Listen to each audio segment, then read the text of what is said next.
The quest for knowledge. Are we ever truly satisfied? Imagine standing at the edge of a vast, uncharted ocean.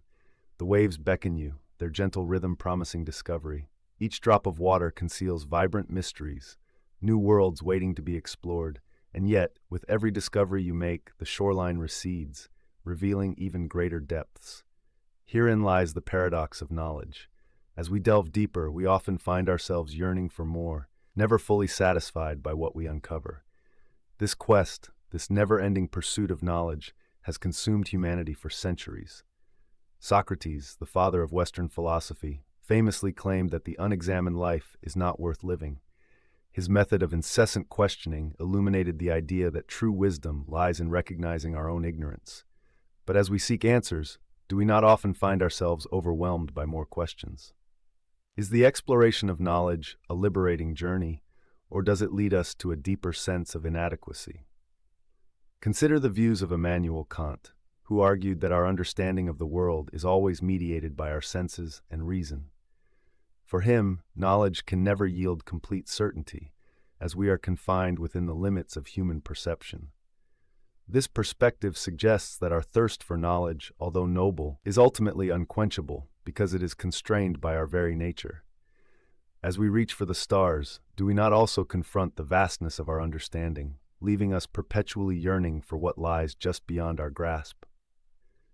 Conversely, Friedrich Nietzsche posited that the pursuit of knowledge is an inherent drive, rooted in our instincts for survival and power.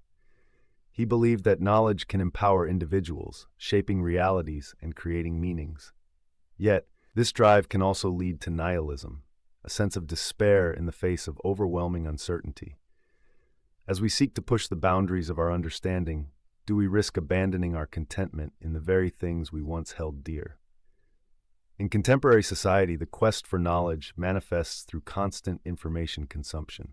Social media platforms bombard us with a deluge of ideas, yet studies suggest that rather than making us feel informed, we often feel more lost. With each article we read, every podcast we listen to, do we not find ourselves standing at an ever-receding shoreline, even as we swim deeper? As we ponder these reflections, we are invited to consider whether the pursuit of knowledge is an end in itself or a means to a greater purpose. Do we seek knowledge merely for the sake of knowing, or is there a deeper yearning for connection, understanding, and ultimately a sense of fulfillment? Perhaps the true beauty lies not in finding definitive answers, but in embracing the ebb and flow of our explorations, reveling in the questions that spur us ever onward. The quest for knowledge may forever leave us unfulfilled, like stars just out of reach. Yet it is in this very pursuit that we find meaning, driving us to explore, connect, and expand our understanding of both the world and ourselves. As we continue this journey, let us embrace the comforting uncertainty that makes the quest itself beautiful, a reflection of our human experience, rich with wonder and endless possibilities. The nature of belief, how faith shapes our lives. Imagine standing at a crossroads in life, the paths ahead shrouded in mist. One path represents unwavering belief, faith in a higher power, a guiding philosophy, or even a deep-seated conviction in oneself. The other path stands for skepticism, doubt, and a questioning spirit, where one moves forward without clear assurances. As you contemplate where to tread, a profound question arises.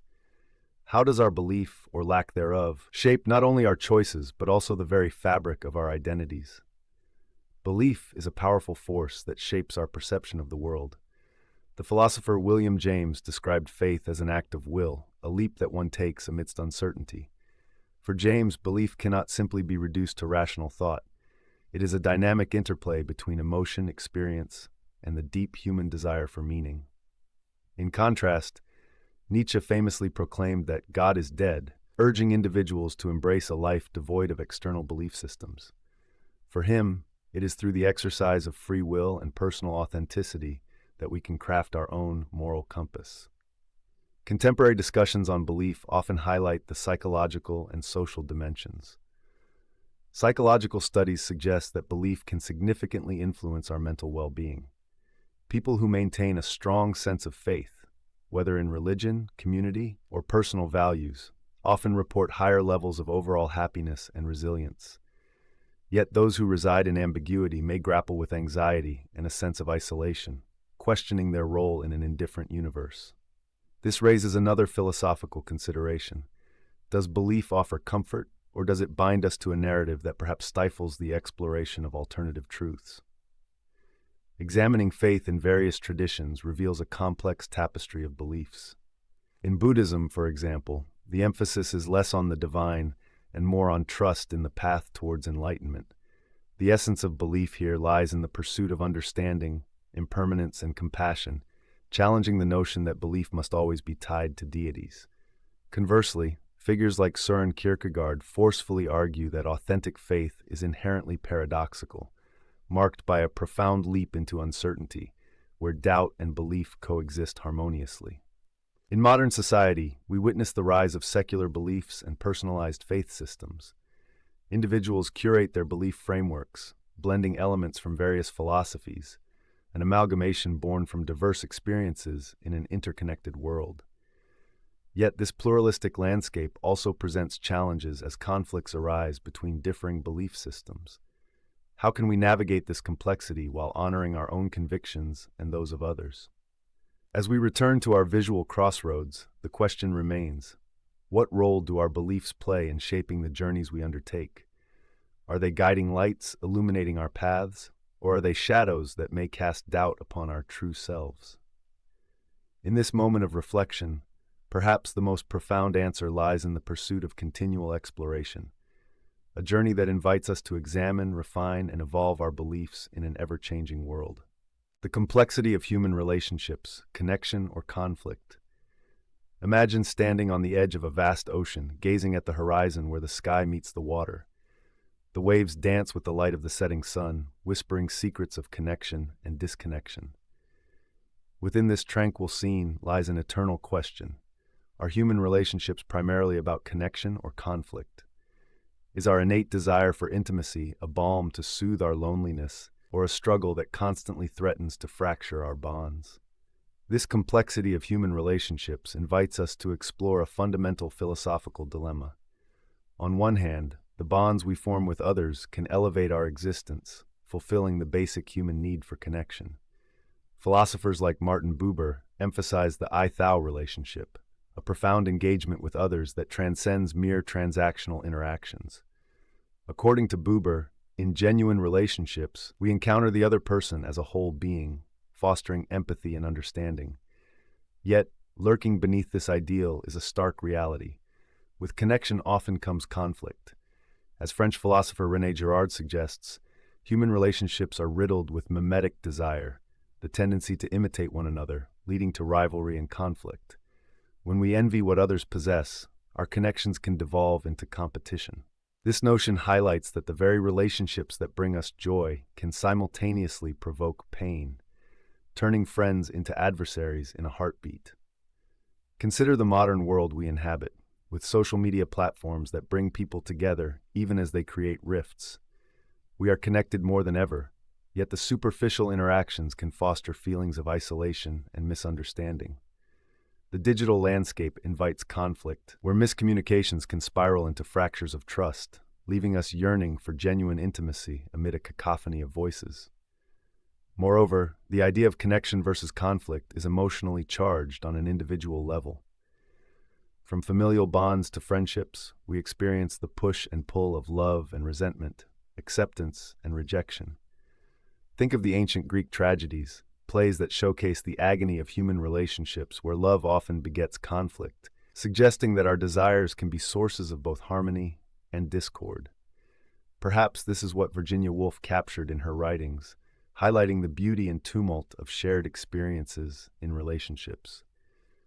As we reflect upon our own lives, we may find ourselves caught in this intricate dance between connection and conflict. It raises questions about our choices and how we navigate the complex emotional ties we create. Are we drawn to those who uplift us, or do we often find ourselves entangled in relationships that challenge us harshly? In the end, this exploration invites us to ponder the delicate balance between connection and conflict in our lives. Rather than seeking definitive answers, it is perhaps in the questions themselves, those intricate threads that weave through our relationships, where we may uncover deeper understanding. As we navigate the ocean of human connections, may we embrace both the beauty of connection and the struggle of conflict, allowing these experiences to shape our understanding of ourselves and one another. Memory and identity. Are we the sum of our memories? Imagine awakening one day with no recollection of your past. You look in the mirror and a stranger gazes back, a face defined by absence rather than experience. What if our very identity rests not in a constant self, but in a series of fragmented memories? Are we merely the sum of these recollections, or is there something more unifying that shapes who we are? This philosophical inquiry invites us to explore the relationship between memory and identity. Renowned philosopher John Locke posited that consciousness and memory are crucial to personal identity. He argued that our sense of self is tied to our ability to remember past experiences. If we can recall an event, it becomes part of our narrative, our identity. But what happens when memories are lost or altered? Are we still the same person, or do we become a new entity, a blank slate molded by the present? Contrasting Locke's view, philosopher David Hume introduced a more skeptical perspective. Hume claimed that the self is a bundle of perceptions, constantly changing and never fully cohesive. Our memories may contribute to our identity, but they do not define us in any absolute sense. If, as Hume suggests, there is no core self but rather an ever-shifting collection of experiences and impressions, then our identities may be ephemeral, constructed anew with each moment. These ideas resonate in our contemporary lives. Consider the impact of trauma or severe memory loss. When someone suffers from amnesia, their past selves may seem lost, yet they often recreate their identities in new contexts, indicating that perhaps identity is also shaped by our interactions and how we respond to the world around us. The advent of digital technology and social media further complicates this. Even the act of documenting our lives can distort memories and identities as we curate narratives for others to consume. Psychologist Daniel Kahneman's concept of the experiencing self versus the remembering self illustrates this tension. The experiences we live are often different from the memories we retain, leading us to perceive our lives through a constructed lens that may not align with reality. Our memories can be selective or even distorted by time and emotions, leaving us to wonder, if we reshape our memories, can we reshape our identity too? As you journey through these considerations, what emerges is a web of questions, each leading to deeper reflections on the nature of existence. Are we merely the stories we tell ourselves, woven from the threads of our recollections? Or is there a deeper essence within us that transcends the fleeting nature of memory? The path of inquiry invites us to explore these questions, each thought a step further along the winding road of understanding. What does it truly mean to be you today, in this moment? The answer may be a reflection of you, the sum and more, infinitely complex, uniquely yours, forever evolving. The allure of solitude, finding peace in isolation. Imagine you are alone in a serene forest, surrounded by the whisper of rustling leaves and the gentle murmur of a nearby stream. The world beyond the trees fades away, and you are left in the company of your thoughts. In this quietude, a question arises. Is solitude a blessing or a curse? This introspection invites us to explore the allure of solitude, a philosophical dilemma that challenges our understanding of ourselves and our connection to others. Throughout history, philosophers have grappled with the meaning of solitude. For the ancient Stoics, such as Seneca, solitude offered a refuge for self-examination and moral clarity. In their view, the noise of the outside world often clouds our judgment. Seneca reminded us that it is not the man who has too little, but the man who craves more, that is poor. Here, solitude becomes a means of discovering contentment within oneself, a serene journey that allows for profound personal growth away from societal distractions. Contrastingly, existentialists like Jean-Paul Sartre viewed solitude with a different lens. Sartre argued that isolation can lead to a sense of absurdity and despair. In his words, hell is other people, implying that the expectations and judgments of others can be burdensome. However, when alone, one confronts the raw essence of existence, and for many, that confrontation can be unsettling. This perspective raises an essential question. Can solitude provide liberation from societal constraints, or does it risk plunging us into an abyss of self-doubt and loneliness? In modern life, the allure of solitude has become even more complex. With the rise of technology, loneliness has become an increasingly prevalent phenomenon. Social media creates a facade of connection while often leaving individuals feeling isolated. In this context, solitude can serve as both a respite from the overwhelming influx of information and a catalyst for deeper reflection. Yet as we seek solace in solitude, we must confront the fine line between solitude as a sanctuary and isolation as a trap. One might ponder how contemporary mindfulness practices address this dilemma. Many advocate for solitary meditation, suggesting that intentional periods of silence can lead to profound insights and emotional healing. Yet can solitude be a double-edged sword, sparking both enlightenment and despair? As we strive for peace in isolation, we must remain mindful of the potential consequences, both nurturing and stifling. As you sit in your own moment of quiet reflection, consider this. The allure of solitude beckons us to embrace ourselves fully, while simultaneously presenting the challenge of confronting our deepest fears. Does true peace lie in the stillness away from others, or does it exist in the connections we form, even amid solitude? The journey towards understanding both aspects invites you to reflect deeper, possibly leading to more questions than answers, as the path of solitude unfolds before you. The search for meaning, what drives our spiritual journeys? Imagine standing at the edge of a vast desert, each grain of sand a question about existence. You've journeyed far, seeking answers to life's most profound mysteries. What is the purpose of your life? Why do you yearn for something beyond the material world? This pursuit of meaning, a quest woven into the fabric of human experience, leads us to explore the depths of our spiritual journeys. Philosophers from various traditions have grappled with the question of meaning. Existentialists like Jean-Paul Sartre argue that life is inherently devoid of purpose, leaving individuals to forge their own meanings through choices and experiences. In this view, spirituality might emerge from within, as we construct our identities in a universe indifferent to our desires. Conversely, theists like Soren Kierkegaard posit that true meaning comes from a relationship with the transcendent. For them, faith fosters a connection to something greater than oneself, offering solace in a chaotic world. Yet, as we move through modern life, we find a tapestry of spirituality reflecting these divergent views. In an age filled with information and disconnection, many search for meaning in various forms: meditation, mindfulness, or even nature walks. Even secular practices can invoke a sense of reverence, whether it be through the act of creating art or engaging in meaningful relationships. Consider Viktor Frankl, a psychiatrist and Holocaust survivor, who found that even in the darkest moments, individuals could discover purpose through suffering. His insights reveal that our search for meaning may often ignite in times of adversity, leading us to confront profound questions about human existence. Can this be a catalyst that drives our spiritual journeys? In a world filled with challenges, perhaps it is in seeking significance and grappling with our limitations that we cultivate our relationship with the divine, or the essence of our being. Moreover, the postmodern landscape introduces a fluidity to spirituality, where traditional forms give way to new interpretations. Spirituality need not be tethered to religion. Instead, it can be an exploration of self, a journey toward understanding our interconnectedness with the universe.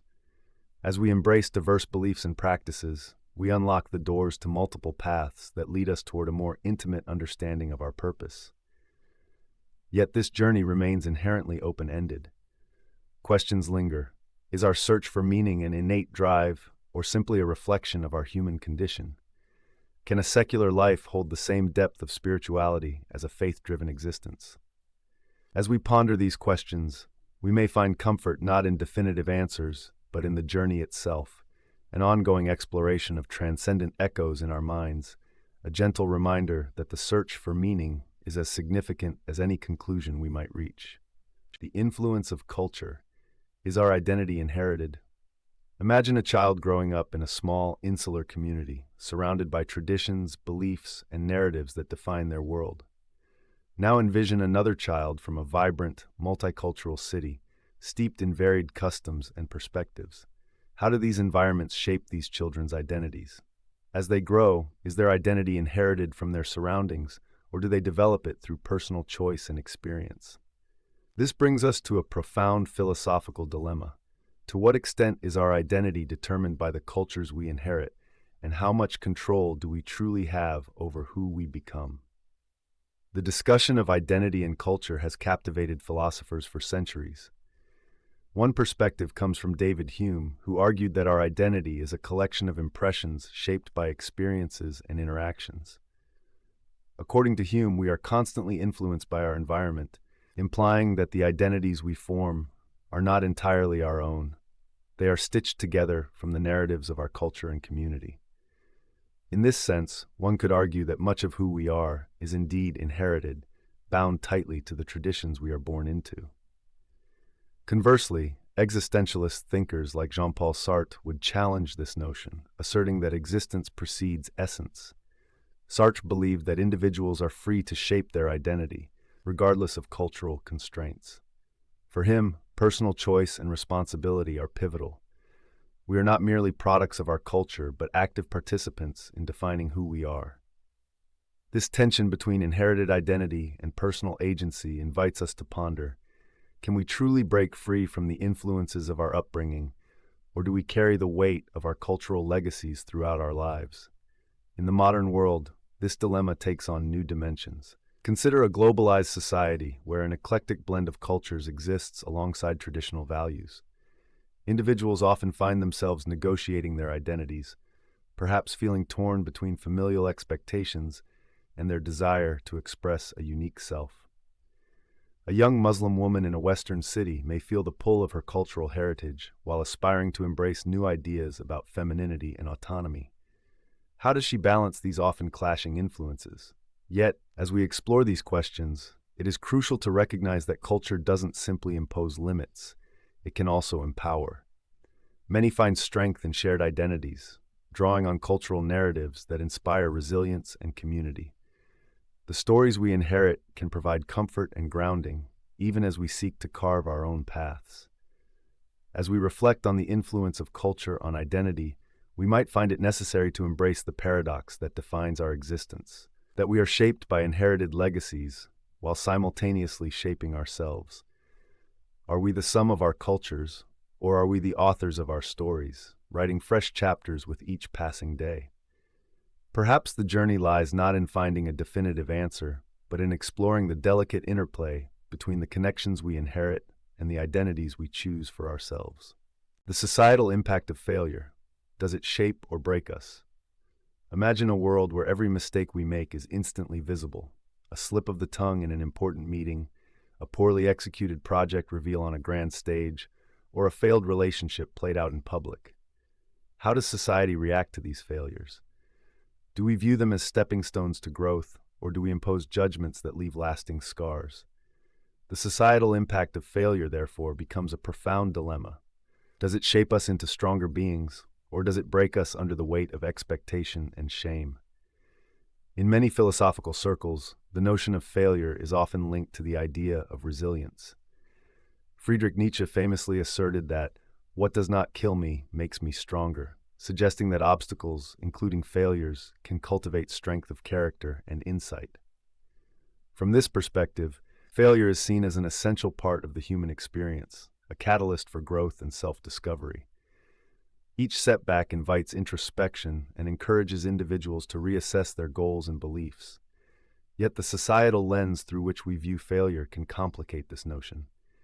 In his work, sociologist Erving Goffman illustrates how societies label individuals based on their failures, often leading to stigmatization. Failure can lead to a loss of identity, particularly in cultures that equate worth with success. People who stumble in their careers or personal lives may find themselves ostracized, fostering a narrative that suggests failure is not just a personal shortcoming, but a societal mark of disgrace.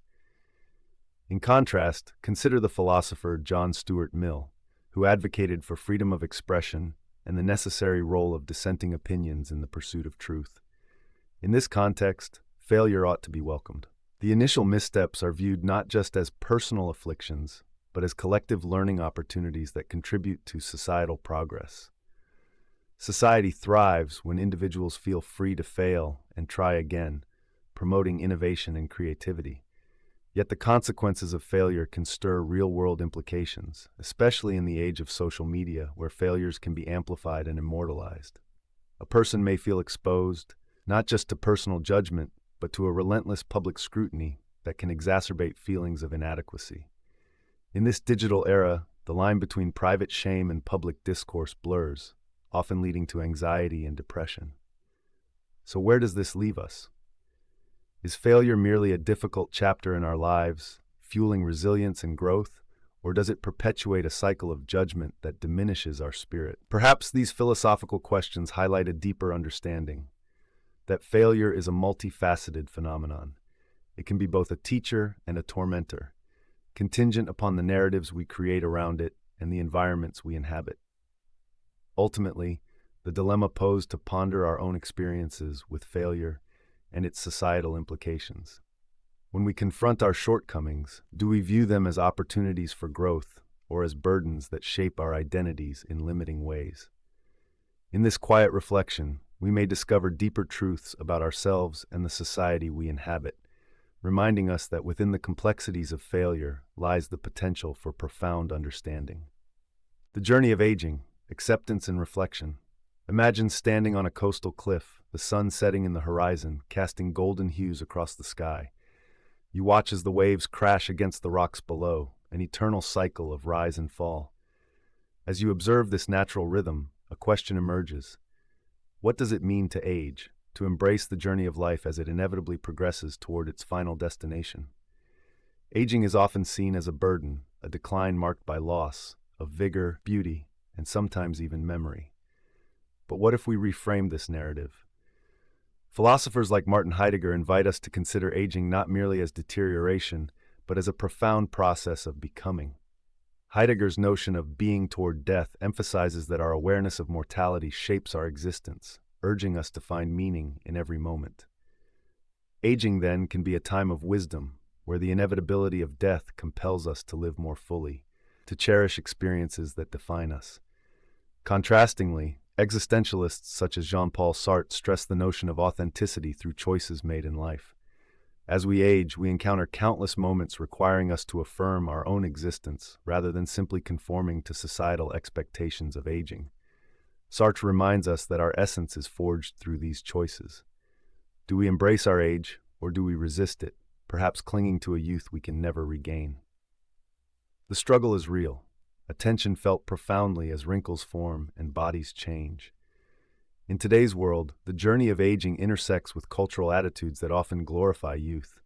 Social media bombards us with images of perfect bodies and lives, perpetuating a fear of aging.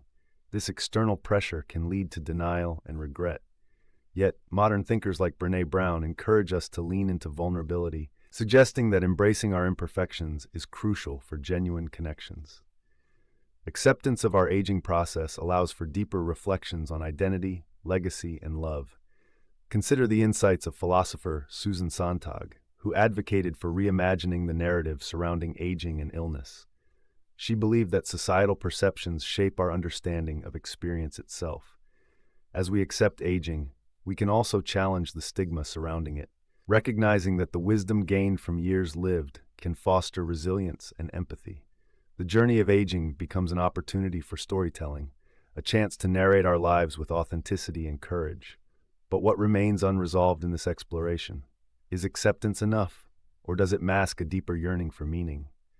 Are we, as we grow older, just recounting the past, or can we actively shape our futures despite our age? As you ponder these questions, let the waves, rhythm on the shore remind you that every stage of life offers a unique beauty, an invitation for reflection and acceptance. In the quiet moments as the day fades, consider how you might embrace the journey ahead, a tapestry rich with experience, wisdom, and ultimately the courage to reflect upon your own life's narrative. The ethics of genetic engineering. Are we playing God? Imagine a world where genetic diseases are erased before a child is even born, where physical and intellectual enhancements can be designed according to parental preferences. What would it mean for humanity to possess such power? Are we stepping into the realm of divine authority, or are we simply harnessing the tools of nature to improve our existence? This is the central dilemma surrounding the ethics of genetic engineering, a complex interplay of hope, fear, and the very essence of what it means to be human. At the heart of this inquiry lies the question of playing God. Some, like philosopher Hans Jonas, argue that our capacity to manipulate the building blocks of life demands an ethical framework rooted in caution and respect for the natural order. Jonas warns of the hubris that can come with wielding such power, cautioning us to consider the potential consequences of our actions, not just for ourselves, but for future generations. He prompts us to reflect: if we can alter life's course, should we? And at what cost? Contrastingly, proponents like Peter Singer advocate for the responsible use of genetic engineering as a tool for alleviating suffering. They argue that by empowering ourselves through technology, we can create healthier and happier lives. This perspective echoes utilitarian thought, which prioritizes actions that generate the greatest good for the greatest number. To such advocates, the ethical challenge lies not in the act of genetic intervention itself, but in ensuring its equitable application and responsible oversight. Yet as we edge closer to this reality, we must confront uncomfortable questions about identity and authenticity. The philosopher Michael Sandel cautions against genetic enhancement as a form of playing God that undermines the value of the natural human experience. He notes the potential risks of engendering a society where achieving perfection becomes a prerequisite for worthiness, promoting inequality and elitism. Are we willing to sacrifice the beautiful mosaic of human diversity for an ideal of engineered perfection? In our modern world, the implications of genetic engineering are palpable. With technologies such as CRISPR, the question is no longer whether we could edit our genes, but how we will choose to do so. We see debates raging about the moral frameworks that should govern genetic modifications in humans, from cosmetic enhancements to aid in intelligence.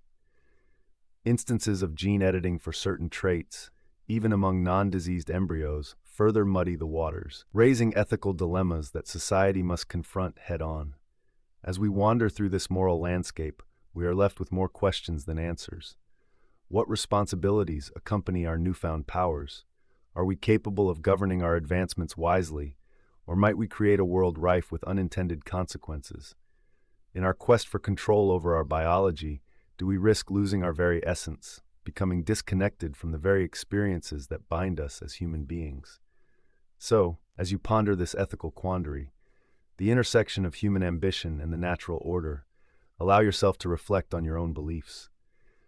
Are we pioneers of a bright new future, or unwitting agents of our downfall? The choices we make today will resonate far beyond our lifetimes, forming a legacy we may not fully comprehend. The journey continues, inviting us to tread carefully while contemplating what it truly means to reshape life itself. The role of nature.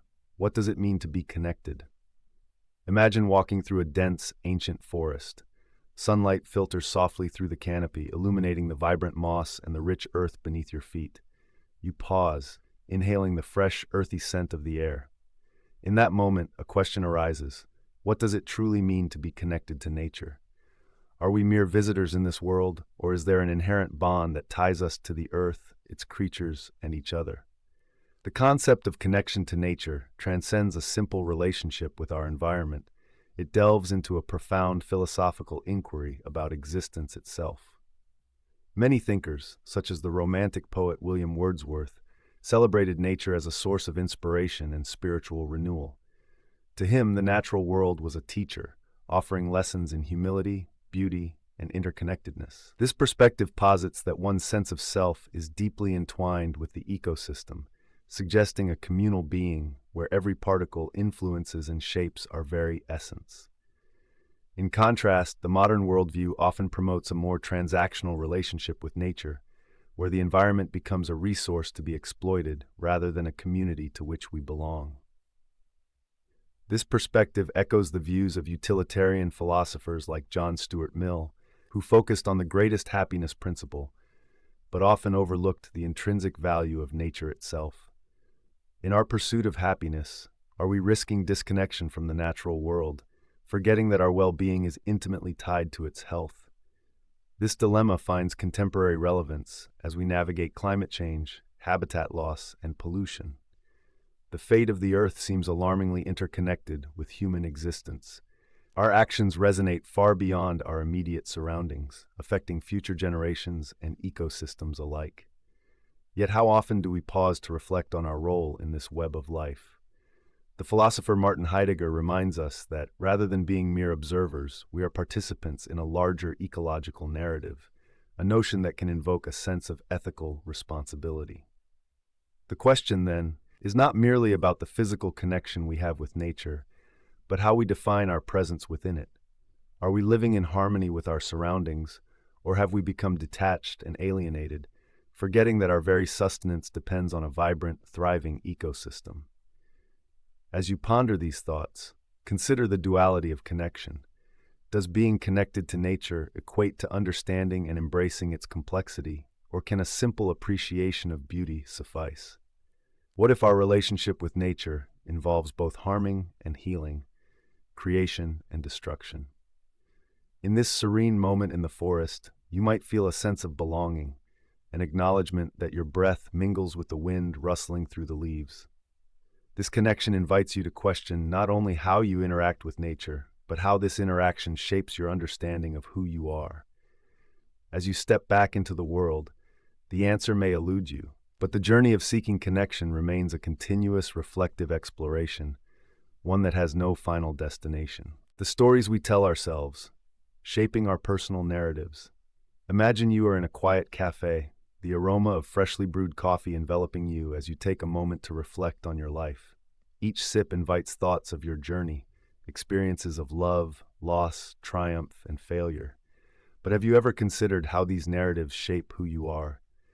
What if the stories we tell ourselves are not merely reflections of reality, but the very fabric of our identity?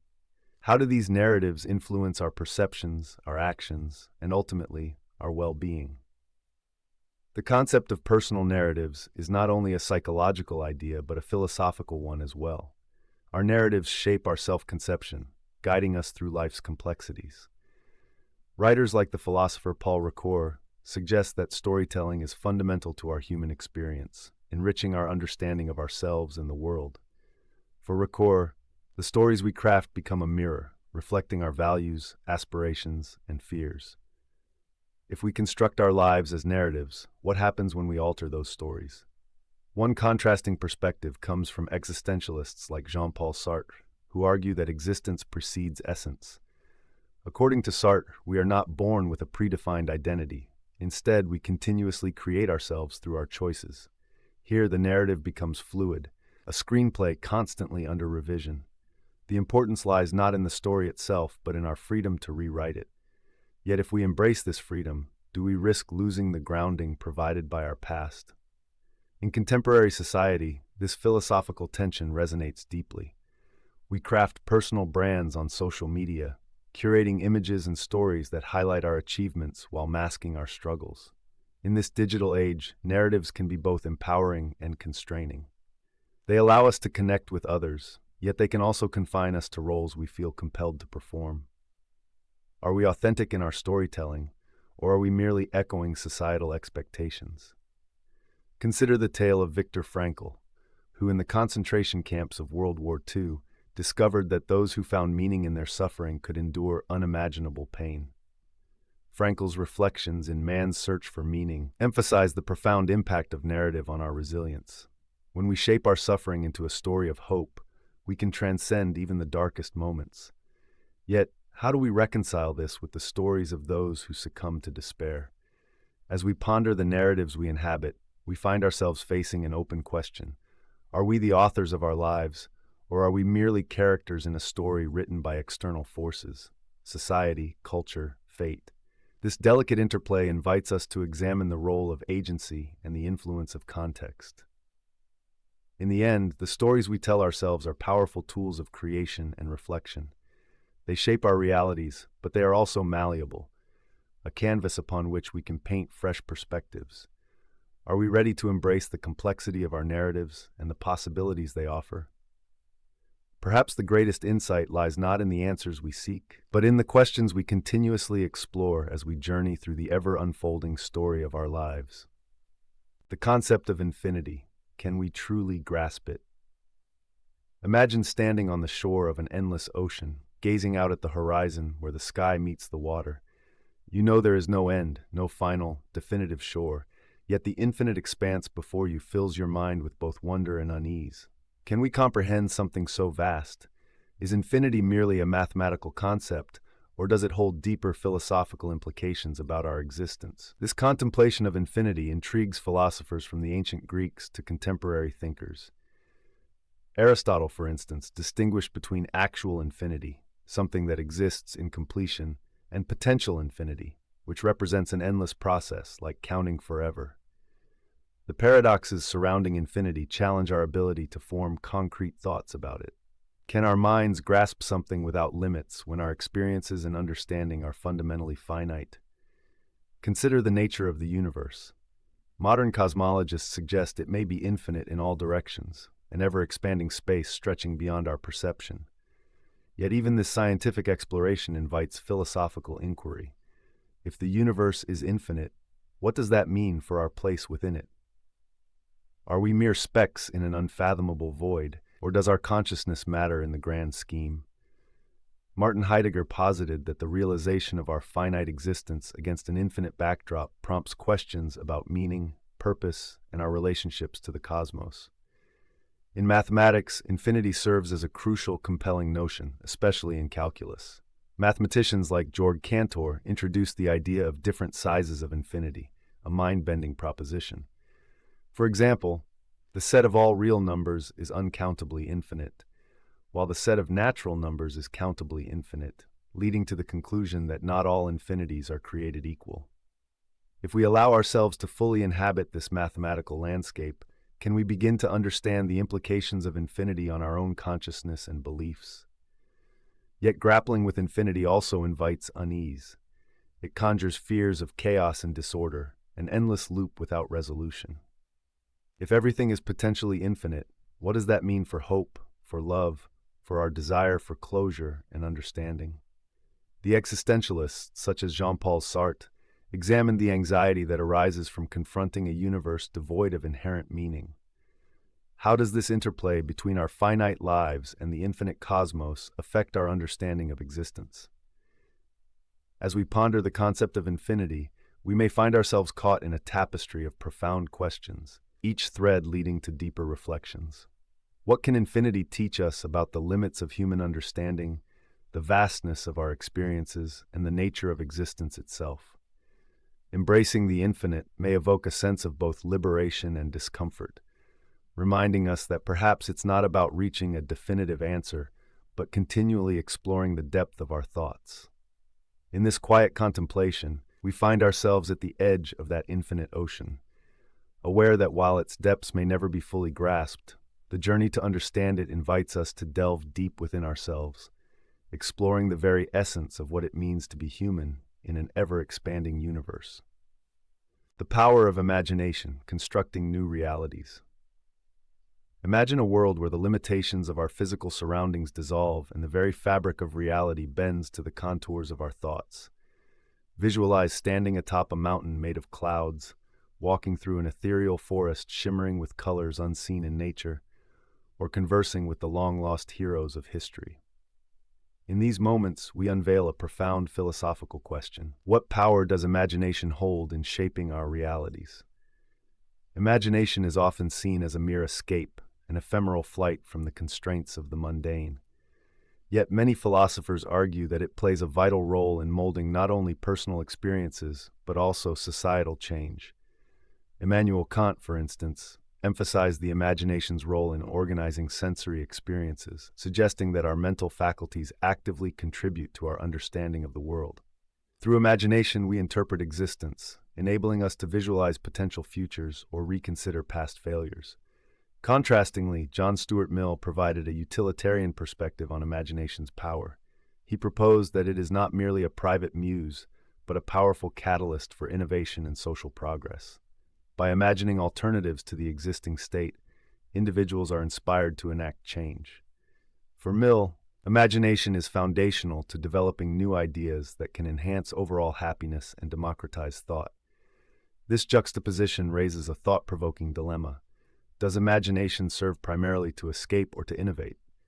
In today's world, we see this conflict play out in various forms: art, literature, science, and technology. Consider the impact of dystopian literature. Works like George Orwell's 1984 and Aldous Huxley's Brave New World not only engage the imagination but serve as warnings, urging us to reflect on our societal choices. They show us that imaginative visions can inform our moral compass, compelling both individuals and societies to ponder the paths they tread. However, imagination's power isn't just limited to societal issues, it also shapes personal experiences. The psychologist Mihaly Csikszentmihalyi, known for his work on flow, posits that individuals create meaning through imaginative experiences, which foster psychological well-being. If this is true, then how we choose to harness our imagination becomes essential to our emotional health. Can we envision a life unencumbered by fear, a society rich in compassion, or a world where connection transcends division? Yet, despite its potential, we must confront limitations. What happens when the boundaries of imagination collide with tangible reality? Can one truly live in their imagination without succumbing to disillusionment? Philosophers from Friedrich Nietzsche to Hannah Arendt have warned against the perils of losing touch with actuality. In the quest for ideal worlds crafted from imagination, we must also grapple with the weight of responsibility arising from these visions. As we ponder the power of imagination to construct or escape reality, perhaps the most profound reflection lies in recognizing that our thoughts shape the universe we inhabit. What alternate realities might you create today? In what ways could imagination inspire not just dreams, but actions?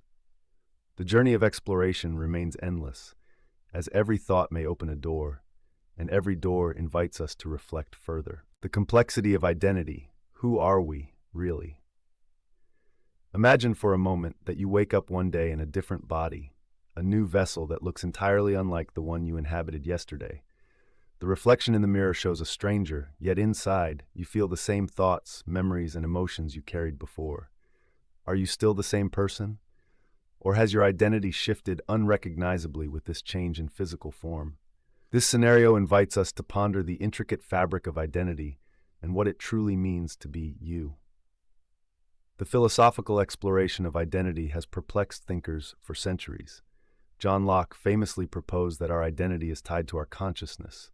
Our memories, experiences, and self-awareness define who we are across time. Yet are we merely the sum of our memories, or is there something deeper at play? In contrast, the philosopher David Hume suggested that the self is a bundle of perceptions without a core identity, raising questions about the stability of who we believe ourselves to be. If our perceptions can shift, might our identity be more ephemeral than we think? Consider how modern technology intertwines with this dilemma.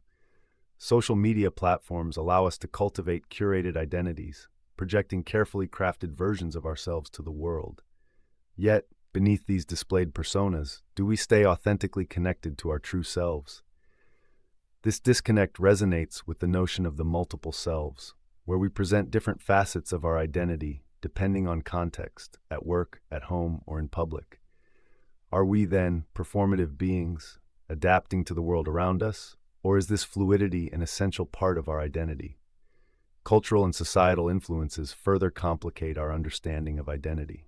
The philosopher Michel Foucault argued that identity is constructed within power dynamics and social contexts, suggesting that who we are is shaped by the societal framework we inhabit. Our backgrounds, be they ethnic, religious, or gender-based, inform our perceptions of self and others, creating a tapestry of interconnected identities that challenge the traditional singular understanding of who we are. Yet, as we delve deeper into the complexities of identity, we find ourselves confronted with existential questions. In a world where identities can be fluid and fragmented, how do we find continuity within ourselves? Is there an essence that remains constant despite life's changes, or are we perpetually in a state of becoming? As we reflect on these questions, we are reminded that identity remains a dynamic, ever-evolving journey. The true complexity of identity encapsulates both permanence and change, prompting us to explore the myriad threads that weave together to form our understanding of self. Ultimately, perhaps the most profound conclusion we can draw is that identity is not a destination, but an ongoing exploration, an inquiry into the very nature of what it means to be human. In this contemplation, we find rich ground for continued reflection, inviting us to ponder, who are we, really?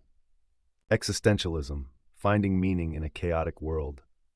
Imagine waking up one day, standing before a mirror and questioning everything about your life. Who are you, really? What is your purpose? In a world that often feels chaotic and devoid of meaning, this moment of reflection can thrust us into a profound existential crisis.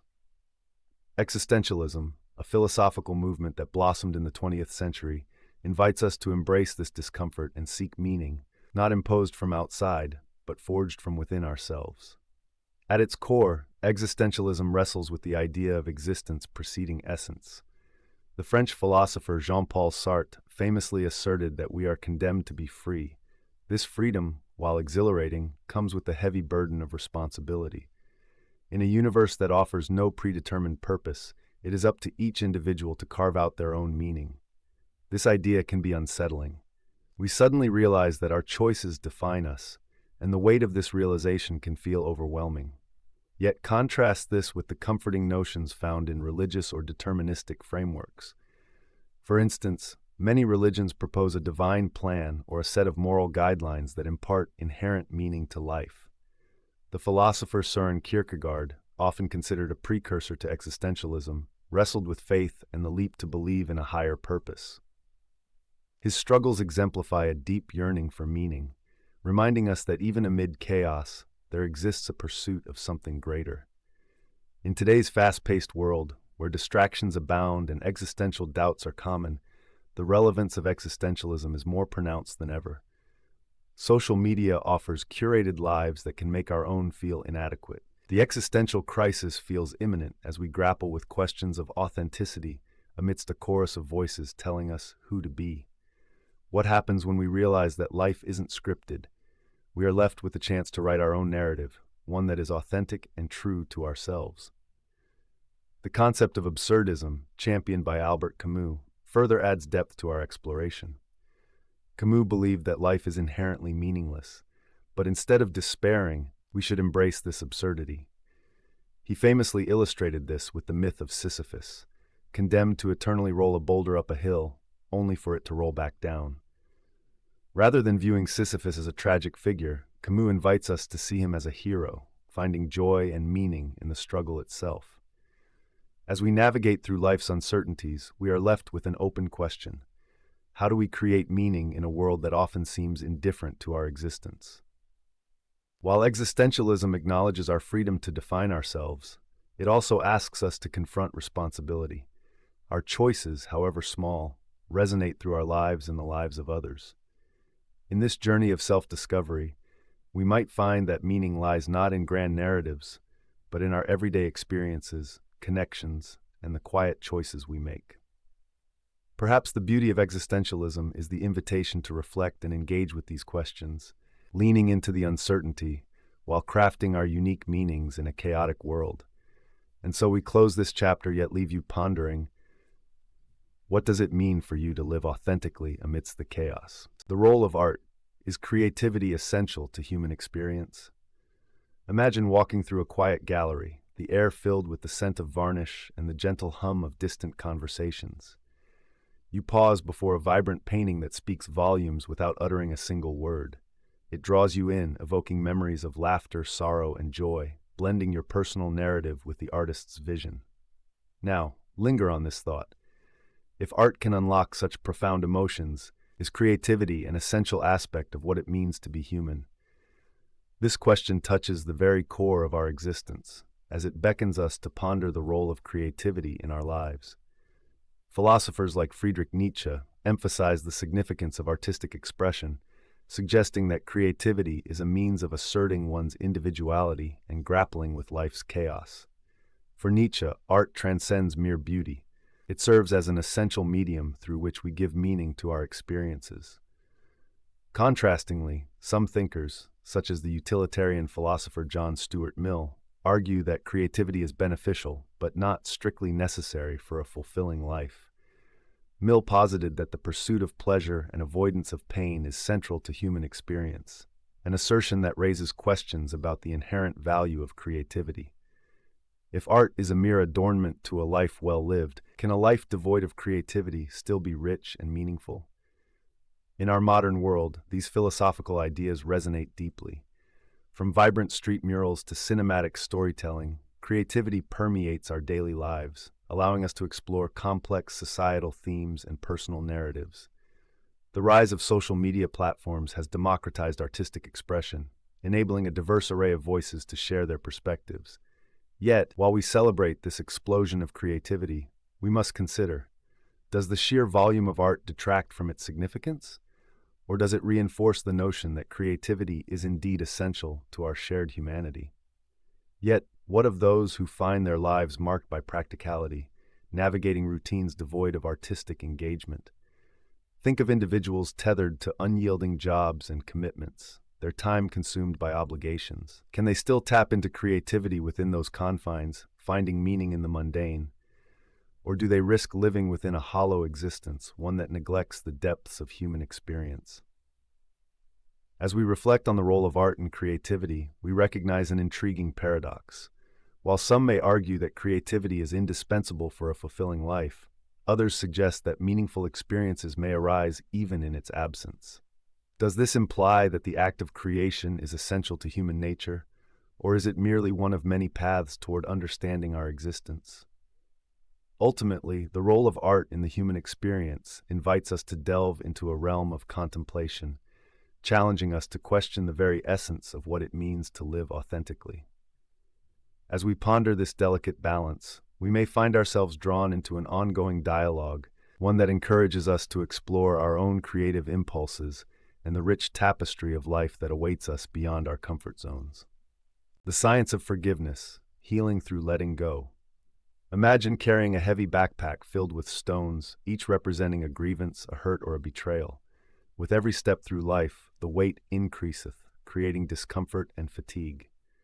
Now consider what if, with a simple act of will, an intentional decision, you could begin to shed those stones one by one. This is the essence of forgiveness, a profound process that not only mends relationships, but can also lead to personal healing, liberation, and growth. Forgiveness has been a focal point of philosophical and psychological inquiry. The existentialist Jean-Paul Sartre argued that forgiveness is not merely an emotional state, but an affirmation of our freedom. In choosing to forgive, we reclaim agency over our lives, breaking the chains of bitterness and resentment that bind us. Yet, others, like Friedrich Nietzsche, have warned against its potential dangers, suggesting that to forgive freely is to condone wrongs. Nietzsche posited that the act can dilute one's strength, functioning as a cloak for moral weakness rather than a badge of honor. In contemporary discourse, research has begun to reveal the tangible benefits of forgiveness on mental and physical health. Studies show that forgiving individuals experience reduced stress, lower blood pressure, and diminished anxiety. This aligns with Brené Brown's work on vulnerability, which emphasizes the transformative power of letting go of shame and anger. Forgiveness, in this light, serves as an act of self-care, vital for nurturing one's emotional well-being. But is this perspective too self-centered? After all, is forgiveness simply a pragmatic way to restore our inner peace, rather than a moral imperative? Furthermore, we often grapple with the profound question of whether forgiveness necessitates an apology or reconciliation. Martha Nussbaum argues that forgiveness does not equate to excusing the offender, but rather acknowledges the pain endured. This distinction is crucial. We can forgive without condoning behavior that caused harm. Yet for some, this process becomes even more complex when forgiveness remains unreciprocated or even undeserved. To forgive someone who refuses accountability seems, at times, an insurmountable challenge. Forgiveness is intricately linked to empathy. It requires an understanding of the humanity within others, including their flaws and mistakes. As we enter a world rife with misunderstandings and conflict, the practice of forgiveness has never seemed more necessary. In times of division, personal grievances often morph into larger societal rifts, prompting us to ask, can forgiveness be the bridge between different perspectives and cultures? As we ponder these reflections, we are invited to consider our own burdens. What stones do we carry? What dialogues do we perhaps need to initiate, both with ourselves and with those who have wronged us? The journey of forgiveness remains personal and subjective, often asking more questions than it answers. In this pursuit, we might find that letting go not only lightens our load, but also nurtures a deeper understanding of ourselves and each other, a continuous dance between vulnerability and strength. How do we move forward, both as individuals and as a collective, in our quest for healing through the art of letting go? Mental health, the silent battle we all face. Imagine walking down a bustling street surrounded by laughter, conversations, and vibrant life, yet feeling utterly isolated, as though you are observing from behind a glass wall. The world spins on, colored by the joy of others, while within you may dwell an echo of sadness or anxiety, a silent battle unseen by everyone. This profound disconnection raises an important question. Can we ever truly understand the internal struggles of another? And what does that mean for our collective mental health? The philosophical exploration of mental health invites us to consider the nature of suffering and the meaning of our experiences. Existentialists like Jean-Paul Sartre and Albert Camus have examined the absurdity of human existence and the inherent suffering that can accompany it. They argue that life is often filled with challenges that evoke feelings of despair. Yet, within that despair lies the possibility of personal growth and authenticity. How does one navigate the heavy weight of emotional suffering while seeking meaning amid chaos? Contrarily, Stoic philosophers such as Epictetus remind us that while we cannot control external events, we can control our reactions to them. Stoicism teaches us to cultivate resilience through self-discipline and self-reflection. This perspective can be both liberating and daunting. It implies that much of our struggle is of our own making, yet it empowers individuals to take charge of their mental well-being. But does this mean that those who battle with mental health challenges are simply failing to apply Stoic principles? Is it as simple as choosing one's mindset in the face of overwhelming emotion? In contemporary society, mental health issues have become increasingly recognized, yet stigma persists. Many individuals suffer in silence, grappling with depression or anxiety, feeling as though they must confine their struggles to the shadows. This reality evokes the thoughts of Foucault, who argued that societal structures often shape our understanding of normality and mental illness. If societal expectations contribute to our mental distress, how can we create a space where all forms of suffering are acknowledged and validated? Moreover, with the advancement of technology, social media has transformed our landscape of connection and isolation. The curated perfection seen online can exacerbate feelings of inadequacy and loneliness, challenging us to reflect. Do our interactions enhance or hinder our understanding of one another's struggles? As we ponder the complex interplay of mental health and societal expectations, we are drawn into an ongoing dialogue that invites compassion, empathy, and self-exploration. As the weight of mental health issues lingers in our midst, how do we bridge the divide between our internal battles and the external world? Perhaps rather than seeking definitive answers, we should focus on fostering understanding and connection. In doing so, we may find that the silent battles we face are not so unique after all, but rather a shared part of the human experience, waiting to be acknowledged, explored, and healed. The enigma of time. Why does it feel different in different moments? Imagine you're lying on a sun-drenched beach, the gentle waves lapping at the shore, time seemingly suspended in a perfect moment of joy. Contrast this with the minutes that tick by during an excruciatingly dull meeting, each second dragging on like an eternity. How is it that two experiences can unfold in the same span of minutes, yet feel entirely different in the fabric of our lives? This is the enigma of time, a mysterious phenomenon that influences not just our schedules, but the very essence of our experiences. Philosophers have long pondered this peculiar nature of time. Immanuel Kant argued that time is not an external reality, but rather a framework through which we perceive our experiences. For Kant, time exists as part of the mind's structure, shaping how we understand the world around us. This implies that the intensity of our feelings, be it joy, sorrow, or boredom, can distort our perception of time itself. When we are engaged, time flies. When we are disengaged, it stagnates.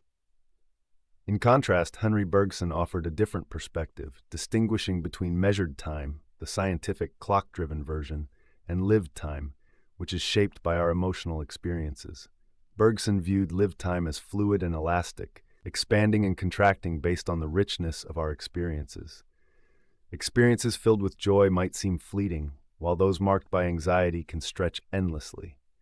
Hence, the moments we savor or dread seem to dictate our subjective experience of time. Today, we can connect this philosophical discourse to our lives in profound ways. Consider the chaos of modern existence, where multitasking and the constant barrage of information constrict our perception. In a world where every notification beckons for our attention, one might feel as if time is slipping away faster than ever. The relentless pace can create a sense of anxiety, elongating the feeling of time when confronting an overwhelming task, yet compressing it when immersed in simple pleasures. Take, for instance, the practice of mindfulness, a technique often touted for its capacity to slow down time through present-moment awareness.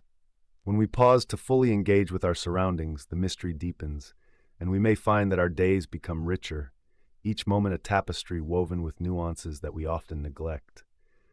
As we meander through the enigma of time, we might consider a final question. Is time something we merely experience, or is it a canvas we actively shape by how we choose to live?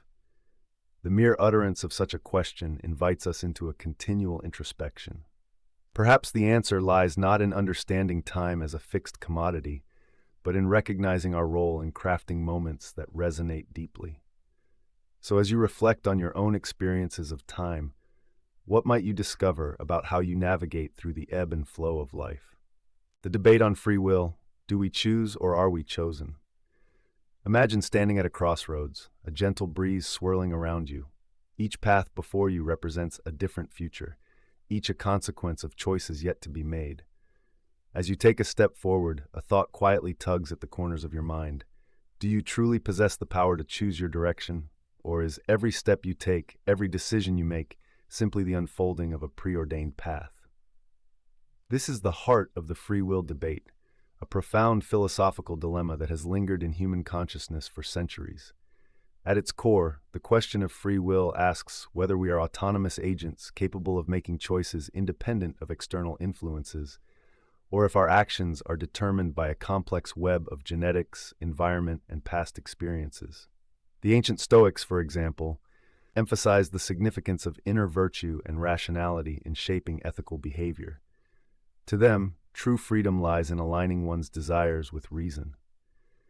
In contrast, determinists like Baruch Spinoza suggested that the universe operates according to a strict set of laws, implying that every decision is merely the final outcome of preceding causes, much like a row of dominoes falling in succession. The implications of this debate extend deeply into our understanding of morality and responsibility. If our choices are merely the result of predetermined factors, how can we hold individuals accountable for their actions? In modern discussions, thinkers like Sam Harris advocate for a view rooted in neuroscience, arguing that our decisions are influenced by brain activity that occurs before we consciously recognize them. If our thoughts and choices are mere byproducts of biological processes, what does that mean for our sense of self? Yet the existential plight remains. How do we navigate our daily lives armed with the knowledge that our decisions may not be as free as we perceive? The philosopher Jean-Paul Sartre embraced existential freedom, asserting that, despite our circumstances, we can choose how to respond to our situations. His emphasis on personal agency invites us to confront the discomfort of uncertainty, to recognize the weight of choice as both a burden and a gift. In the modern world, this dilemma shows its face in the realm of addiction, behavioral patterns, and social structures. How much of our behavior is truly chosen, and how much is dictated by societal expectations or predispositions? Consider the individual battling addiction. Are they exercising free will when their cravings dominate their choices? The complex interplay of personal responsibility and environmental influence paints a nuanced picture of human agency. Ultimately, the debate on free will invites us into a realm where certainty eludes us. Are we indeed the architects of our destinies, or are we simply characters in a narrative written long before our first breath? As you ponder your own choices in life, consider the beauty of the questions themselves. Perhaps the essence of our existence lies not in the answers we seek, but in the quiet contemplation of the paths we tread, inviting us to explore the possibilities while remaining open to the mysteries of our nature. The impact of meditation. Can we change our minds? Imagine standing at the edge of a serene lake, the surface perfectly still, reflecting the world around it. In this moment, the water is a mirror, undisturbed and clear. Now consider what happens when a stone is thrown into that lake.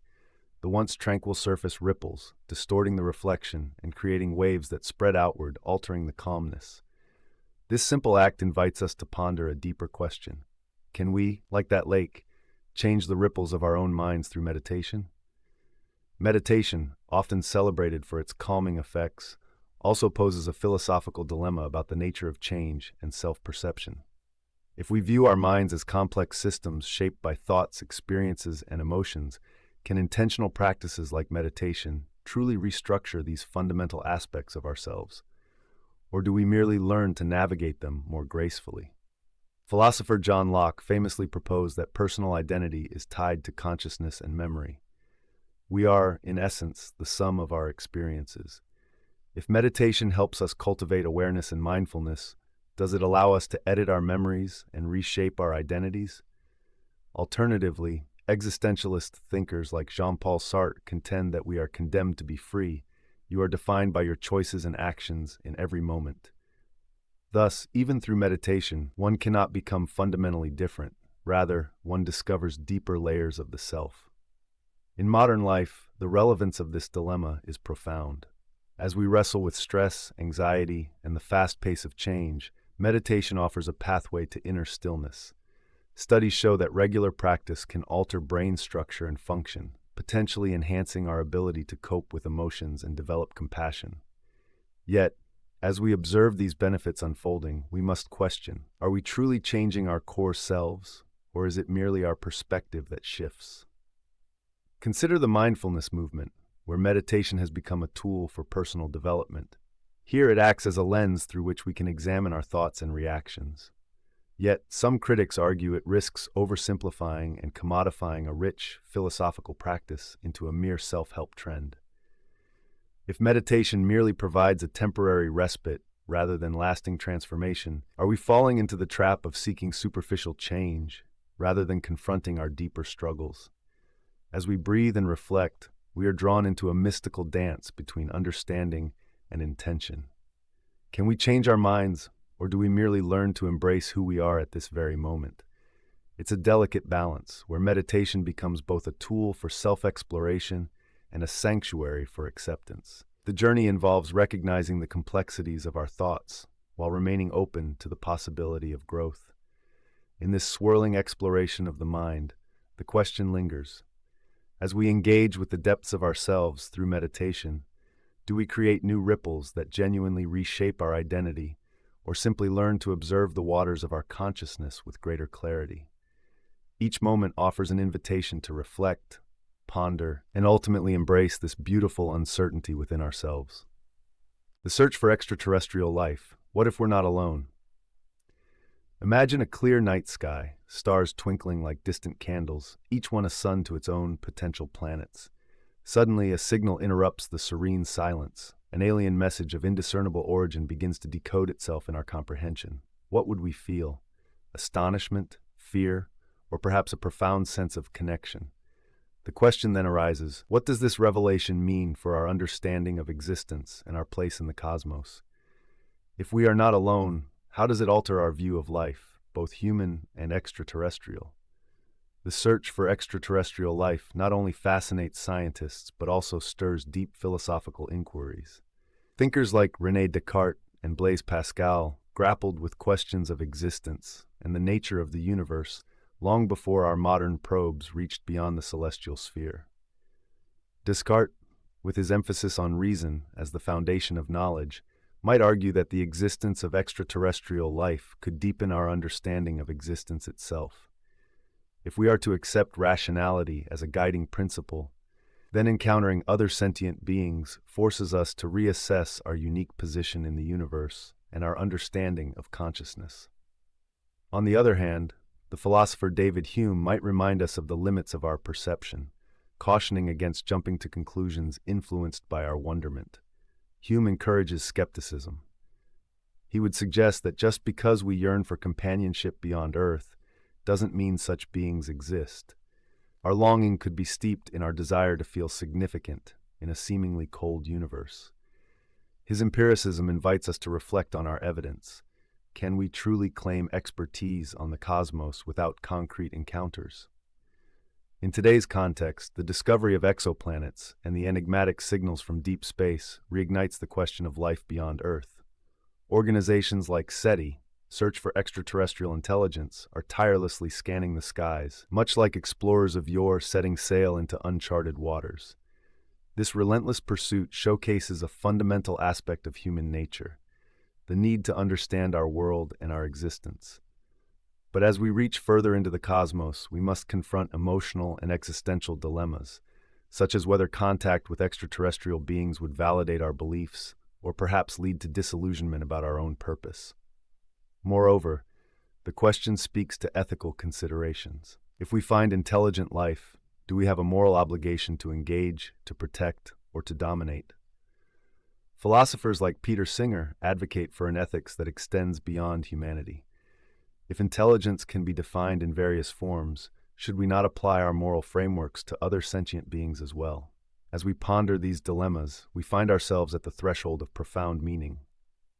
The potential existence of extraterrestrial life invites us to delve deeper into questions about consciousness, ethics, and existence itself. Are we simply a product of cosmic randomness, or do we fit within a grander design? Indeed, the search for extraterrestrial life compels us to re-examine the essence of what it means to be alive and conscious in a treasure-filled universe. And so, as we look to the stars, may our reflections be gentle, guided by an unquenchable curiosity that ultimately leads us to more questions than answers, questions that linger in the cosmic silence, waiting for a moment just like this. Perception versus reality, how our minds shape our world. Imagine standing atop a mountain, gazing at the vast expanse of the horizon, the colors of the sunset blending together in a symphony of beauty. However, as you turn to your friend beside you, they exclaim, "It's not as stunning as last week's sunrise." Suddenly, your once serene experience is tinged with doubt. Was the sunset beautiful, or was it merely a shadow of something you had seen before? This moment, though seemingly trivial, encapsulates a profound philosophical dilemma: the tension between perception and reality, how our minds interpret the world around us, and how that influences our understanding of what truly exists. Philosophers throughout history have grappled with the notion that our minds may distort reality.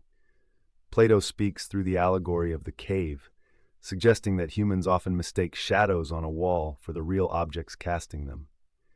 In this allegory, prisoners behold mere reflections, never experiencing the world outside. For them, their reality is confined to the flickering shadows. This raises a fundamental question. If our perceptions are merely shadows, what of the true nature of the world beyond? Contrast this with Immanuel Kant's perspective, which holds that while our understanding of reality is shaped by innate structures of the mind, we can't access the noumenal world, reality as it is independent of our perceptions.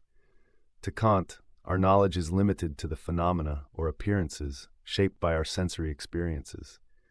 Thus, our perceptions, while integral to our experience of reality, can never encapsulate the truth itself. In today's context, this philosophical discussion resonates deeply as we navigate a world saturated with information. The rapid spread of misinformation through social media can distort perceptions, making us question what is real. How often do we confront a news story or photograph that alters our perceptions of an event? Are we reacting to the reality of the situation or to a curated version shaped by the perspectives of others?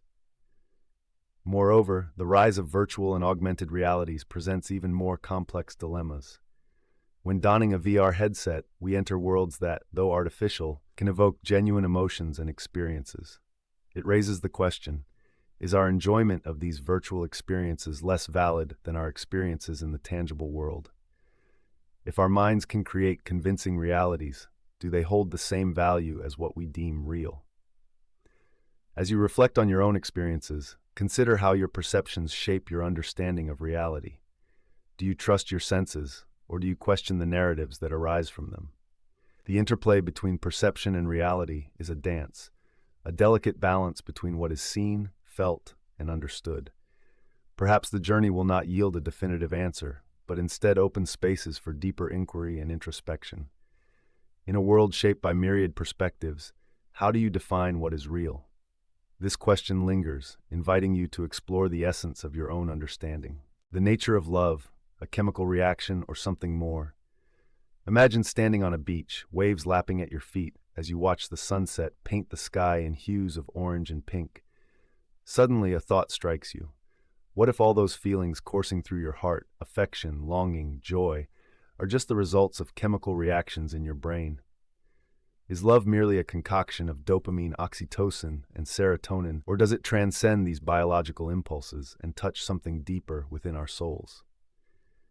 At the heart of this inquiry lies a profound philosophical dilemma: the nature of love. Is it simply a biological mechanism designed to ensure the survival of our species, or is there a layer of meaning that elevates love to a sacred, transcendent experience? Psychologists like Helen Fisher suggest that love can be broken down into a series of neurochemical processes that promote bonding and attachment. According to this view, the thrill of love at first sight, the warm glow of companionship, and even the pangs of heartache are all intricately tied to our brain's chemistry. Yet many philosophers would argue that reducing love to a mere chemical reaction overlooks its richness. Plato, in his work The Symposium, posits that love is the pursuit of beauty and truth, suggesting a metaphysical dimension that is profoundly human. Love, in this interpretation, is not just about fleeting feelings. It is a guiding force that leads us to seek deeper connections, creative expression, and even aesthetic appreciation. It's an aspiration towards something grander than ourselves. Consider modern relationships, where technological mediation often raises the question, is genuine love possible when swiped left or right? This dilemma brings to light how our understanding of love has been transformed by society. While digital platforms offer unprecedented connections, they may also create a sense of disposability, reducing love to a series of quick exchanges. Philosophers like Michel Foucault remind us that our relationships are often shaped by social constructions, which can complicate our understanding of authentic love. What happens, then, when we infuse this modern framework with existential thought? Thinkers such as Søren Kierkegaard suggest that love entails a leap of faith, a commitment to another person that goes beyond mere chemistry or societal expectation. This introspective view prompts us to confront our own fears and vulnerabilities, urging a connection that is both a choice and a risk. As we navigate this labyrinthine exploration of love, it becomes apparent that its essence may reside somewhere in the interplay between the biological and the existential. Perhaps love is indeed rooted in chemicals, yet simultaneously a vessel for transcendent meaning, a duality that invites us to embrace complexity rather than seek simple answers. In pondering the nature of love, we return to that serene beach. It becomes a mirror for our innermost thoughts, inviting us to contemplate, can love truly be confined to our neurophysiology, or does it beckon us toward a realm that can only be felt? The answers elude us, yet in this gentle mystery lies the beauty of being human, encouraging us to reflect, feel, and remain ever curious about the enigmatic force that is love. The pursuit of happiness, an endless journey. Imagine you stand at the foot of a vast, beautiful mountain range. Each peak represents a different type of happiness, the thrill of a new love, the satisfaction of career success, the peace found in solitude. As you gaze upward, you wonder, once you conquer a peak, will your heart genuinely feel fulfilled? Or will it drive you to seek yet another summit, forever eluding a final sense of peace? This is the essence of the pursuit of happiness, a multifaceted and often elusive journey. Philosophers throughout history have grappled with the nature of happiness. Aristotle, for instance, proposed that true happiness, or eudaimonia, comes from living a virtuous life. For him, happiness isn't a fleeting emotion, but a way of being, a fulfillment of one's potential and purpose. Yet this raises a profound question. If happiness is about virtue and purpose, can it ever be wholly attained, or is it simply a series of moments stitched together by our striving? Contrasting with Aristotle, hedonistic philosophers like Epicurus believe that happiness arises primarily from the pursuit of pleasure and the avoidance of pain. In modern society, this perspective resonates deeply. We often seek pleasure in distractions, entertainment, consumption, and instant gratification, yet many find such pursuits are often shallow, fading all too quickly. The fleeting nature of hedonistic pleasure might suggest that our chase leads us further from enduring happiness. This dichotomy invites comparisons with contemporary life. In an age defined by relentless self-improvement and comparison via social media, the question emerges, is our longing for happiness simply a never-ending cycle? Many chase ideals of success or happiness promoted by society, often feeling a gnawing emptiness even after they achieve these goals.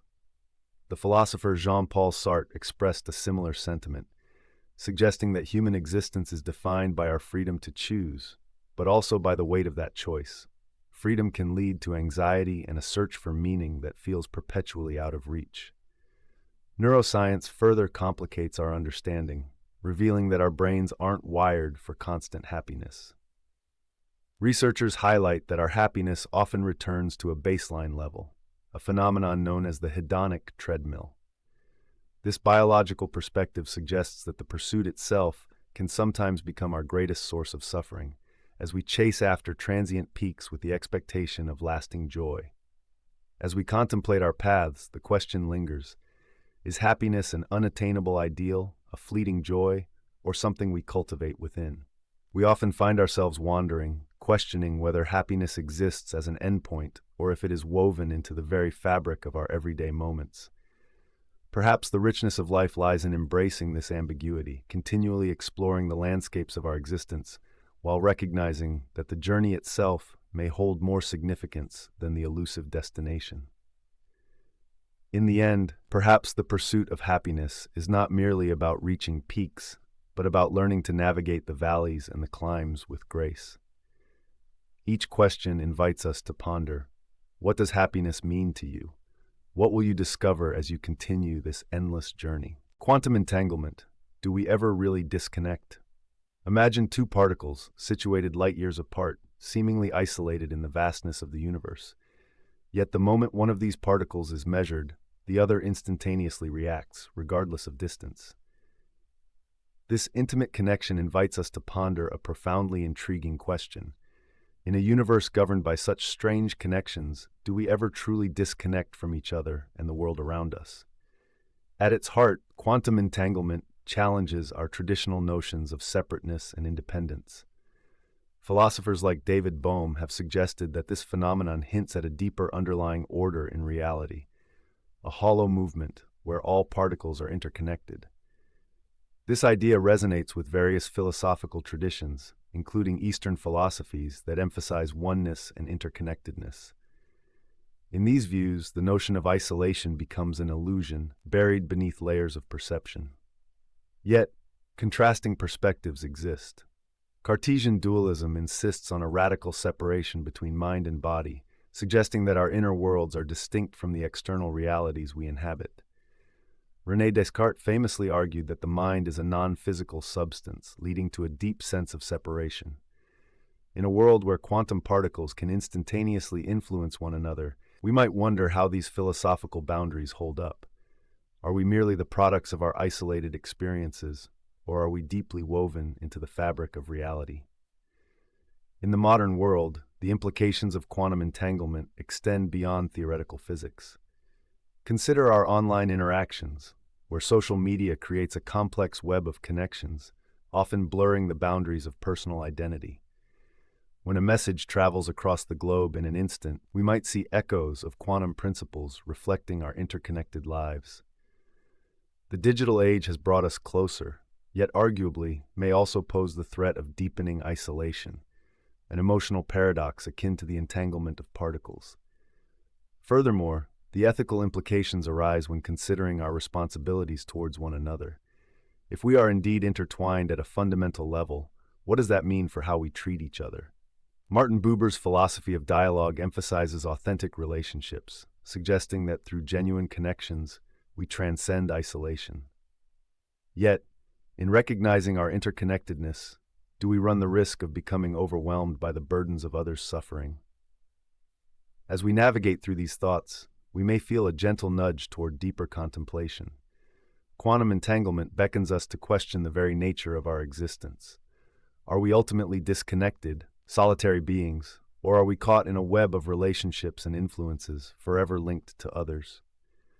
This vast space of inquiry leaves us open to reflection, inviting us to explore not just the mechanics of particles, but the intrinsic connections that shape our experiences and interactions. In an age defined by both distance and connection, let us ponder what it truly means to be entangled in this existence together. The illusion of control, embracing uncertainty in life. Imagine you awaken one day, greeted by an unexpected thunderstorm. You had meticulously planned a picnic in the park, the sun shining brightly in your mind's eye. The clouds that roll in are a harsh reminder of how little control you truly possess over life's unpredictability. This scenario encapsulates a profound philosophical dilemma, the illusion of control. Are our attempts to navigate life through meticulous planning and anxiety merely a facade masking the inherent uncertainty of existence? This dilemma resonates deeply with the teachings of various philosophers. For instance, Michel de Montaigne in his essays reflects on the folly of trying to control outcomes. He suggests that the only certainty in life is uncertainty itself.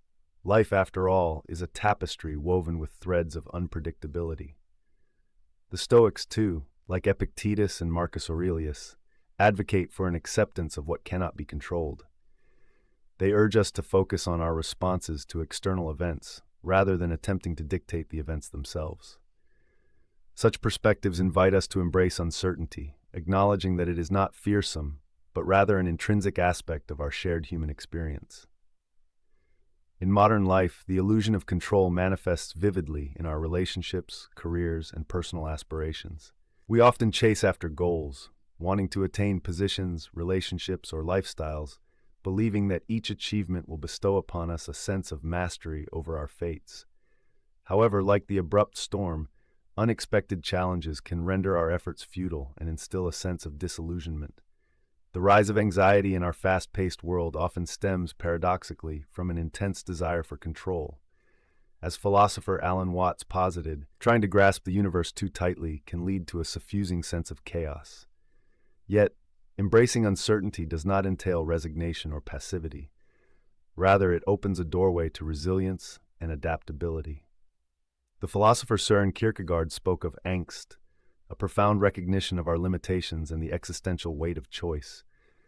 This awareness can free us from the paralysis that fear of the unknown often brings, encouraging a more fluid navigation through life's unpredictable currents. Consider, then, how this dilemma plays out in our everyday lives.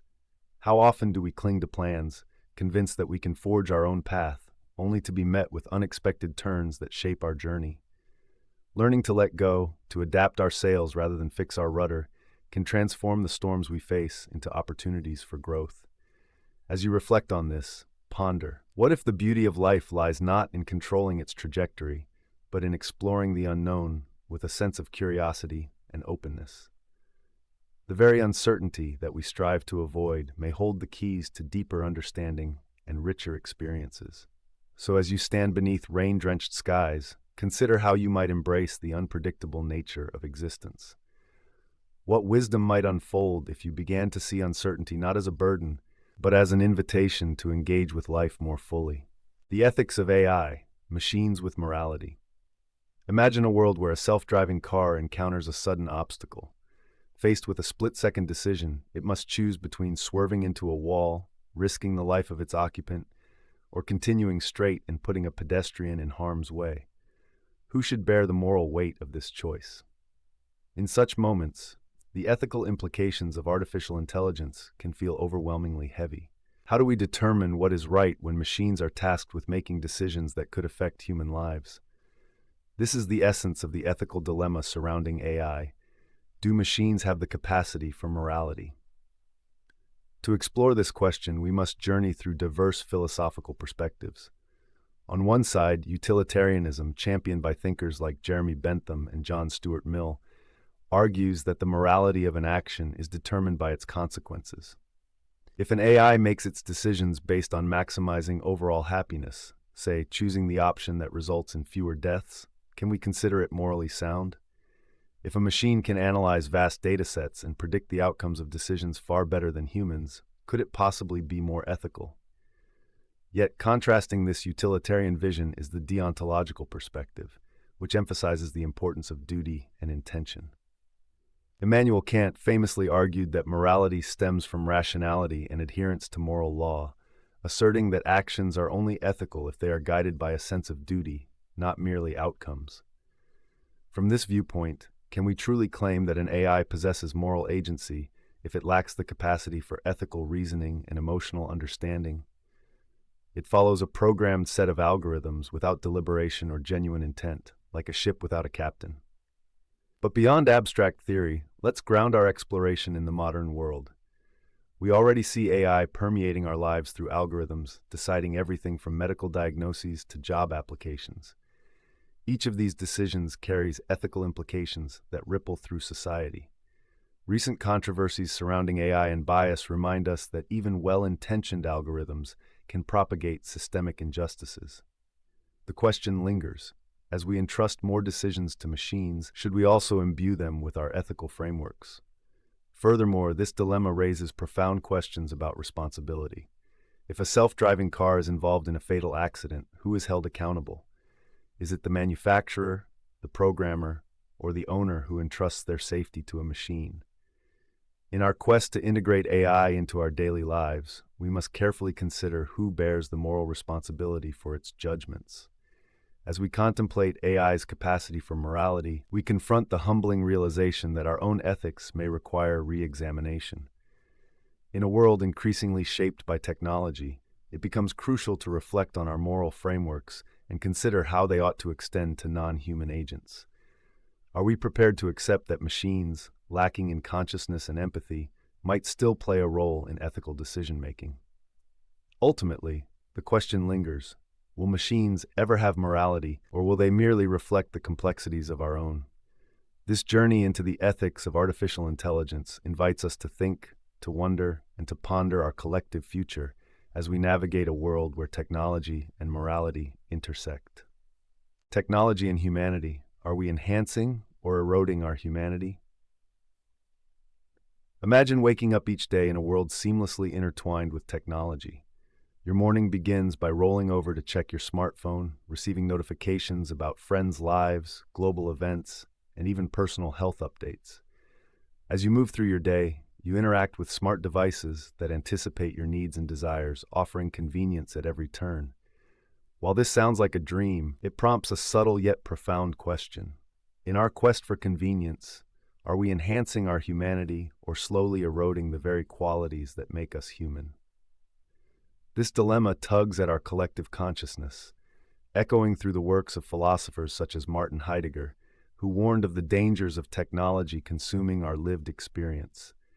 He posited that technology could turn our world into a mere collection of resources, reducing our relationships with each other and our environment to transactional exchanges. In a sense, are we becoming more connected, or are these connections simply superficial links facilitated by screens? Take, for example, the rise of social media. It has bridged distances, allowing individuals to share glimpses of their lives with the world. Yet, paradoxically, it has also led to feelings of isolation and inadequacy. Existentialist philosophers like Jean-Paul Sartre spoke of bad faith, where individuals deceive themselves to avoid the burden of authenticity. Might our engagement with technology mirror this concept? Are we losing touch with authentic experiences as we curate digital personas? In contrast, proponents of technology argue that it enhances human potential. Consider the advancements in medical technology that have saved countless lives and improved well-being. Philosophers like Hans Jonas have championed a forward-looking ethics, emphasizing the responsibility that comes with our powerful capabilities. If technology can allow us to create art, solve complex problems, and connect like never before, can we argue it undermines our humanity? The real-world implications of this philosophical tension are evident in modern discussions surrounding artificial intelligence and robotics. Machines can now perform tasks that once required human skill, raising questions about labor and identity. As automation evolves, we face the prospect of redefining what it means to work and engage with our communities. If our productivity becomes a function of machines, what remains of our human agency? Thus, we find ourselves navigating a landscape rich with potential, yet fraught with peril. The question looms large. As we integrate technology into our lives, are we cultivating our empathy and creativity, or are we spiraling into a future where these fundamentally human traits fade into obsolescence? As you ponder this intricate problem, consider how technology shapes your own connections and experiences. Does it enhance your humanity, or does it leave you yearning for something more authentic? This ongoing reflection holds the key to understanding our relationship with technology, reminding us that in the midst of progress, we must remain vigilant guardians of what makes us truly human. The meaning of dreams, messages from the subconscious. Imagine waking from a vivid dream in which you are flying above a serene landscape, free and unburdened, only to later experience the sensation of falling into a chasm of darkness. These dreams linger in our thoughts, enticing us to ponder their meaning.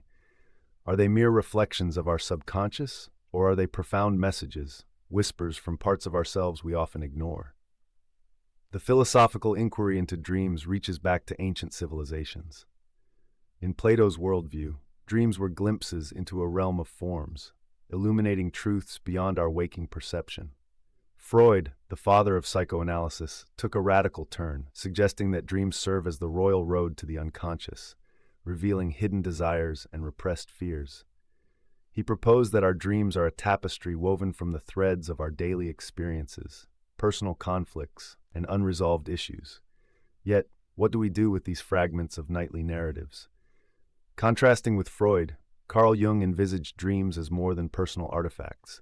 He viewed them as collective messages from a shared unconscious, offering insights not only for the individual, but for humanity as a whole. For Jung, archetypes, universal symbols that manifest in dreams, guide us toward understanding our place in the world.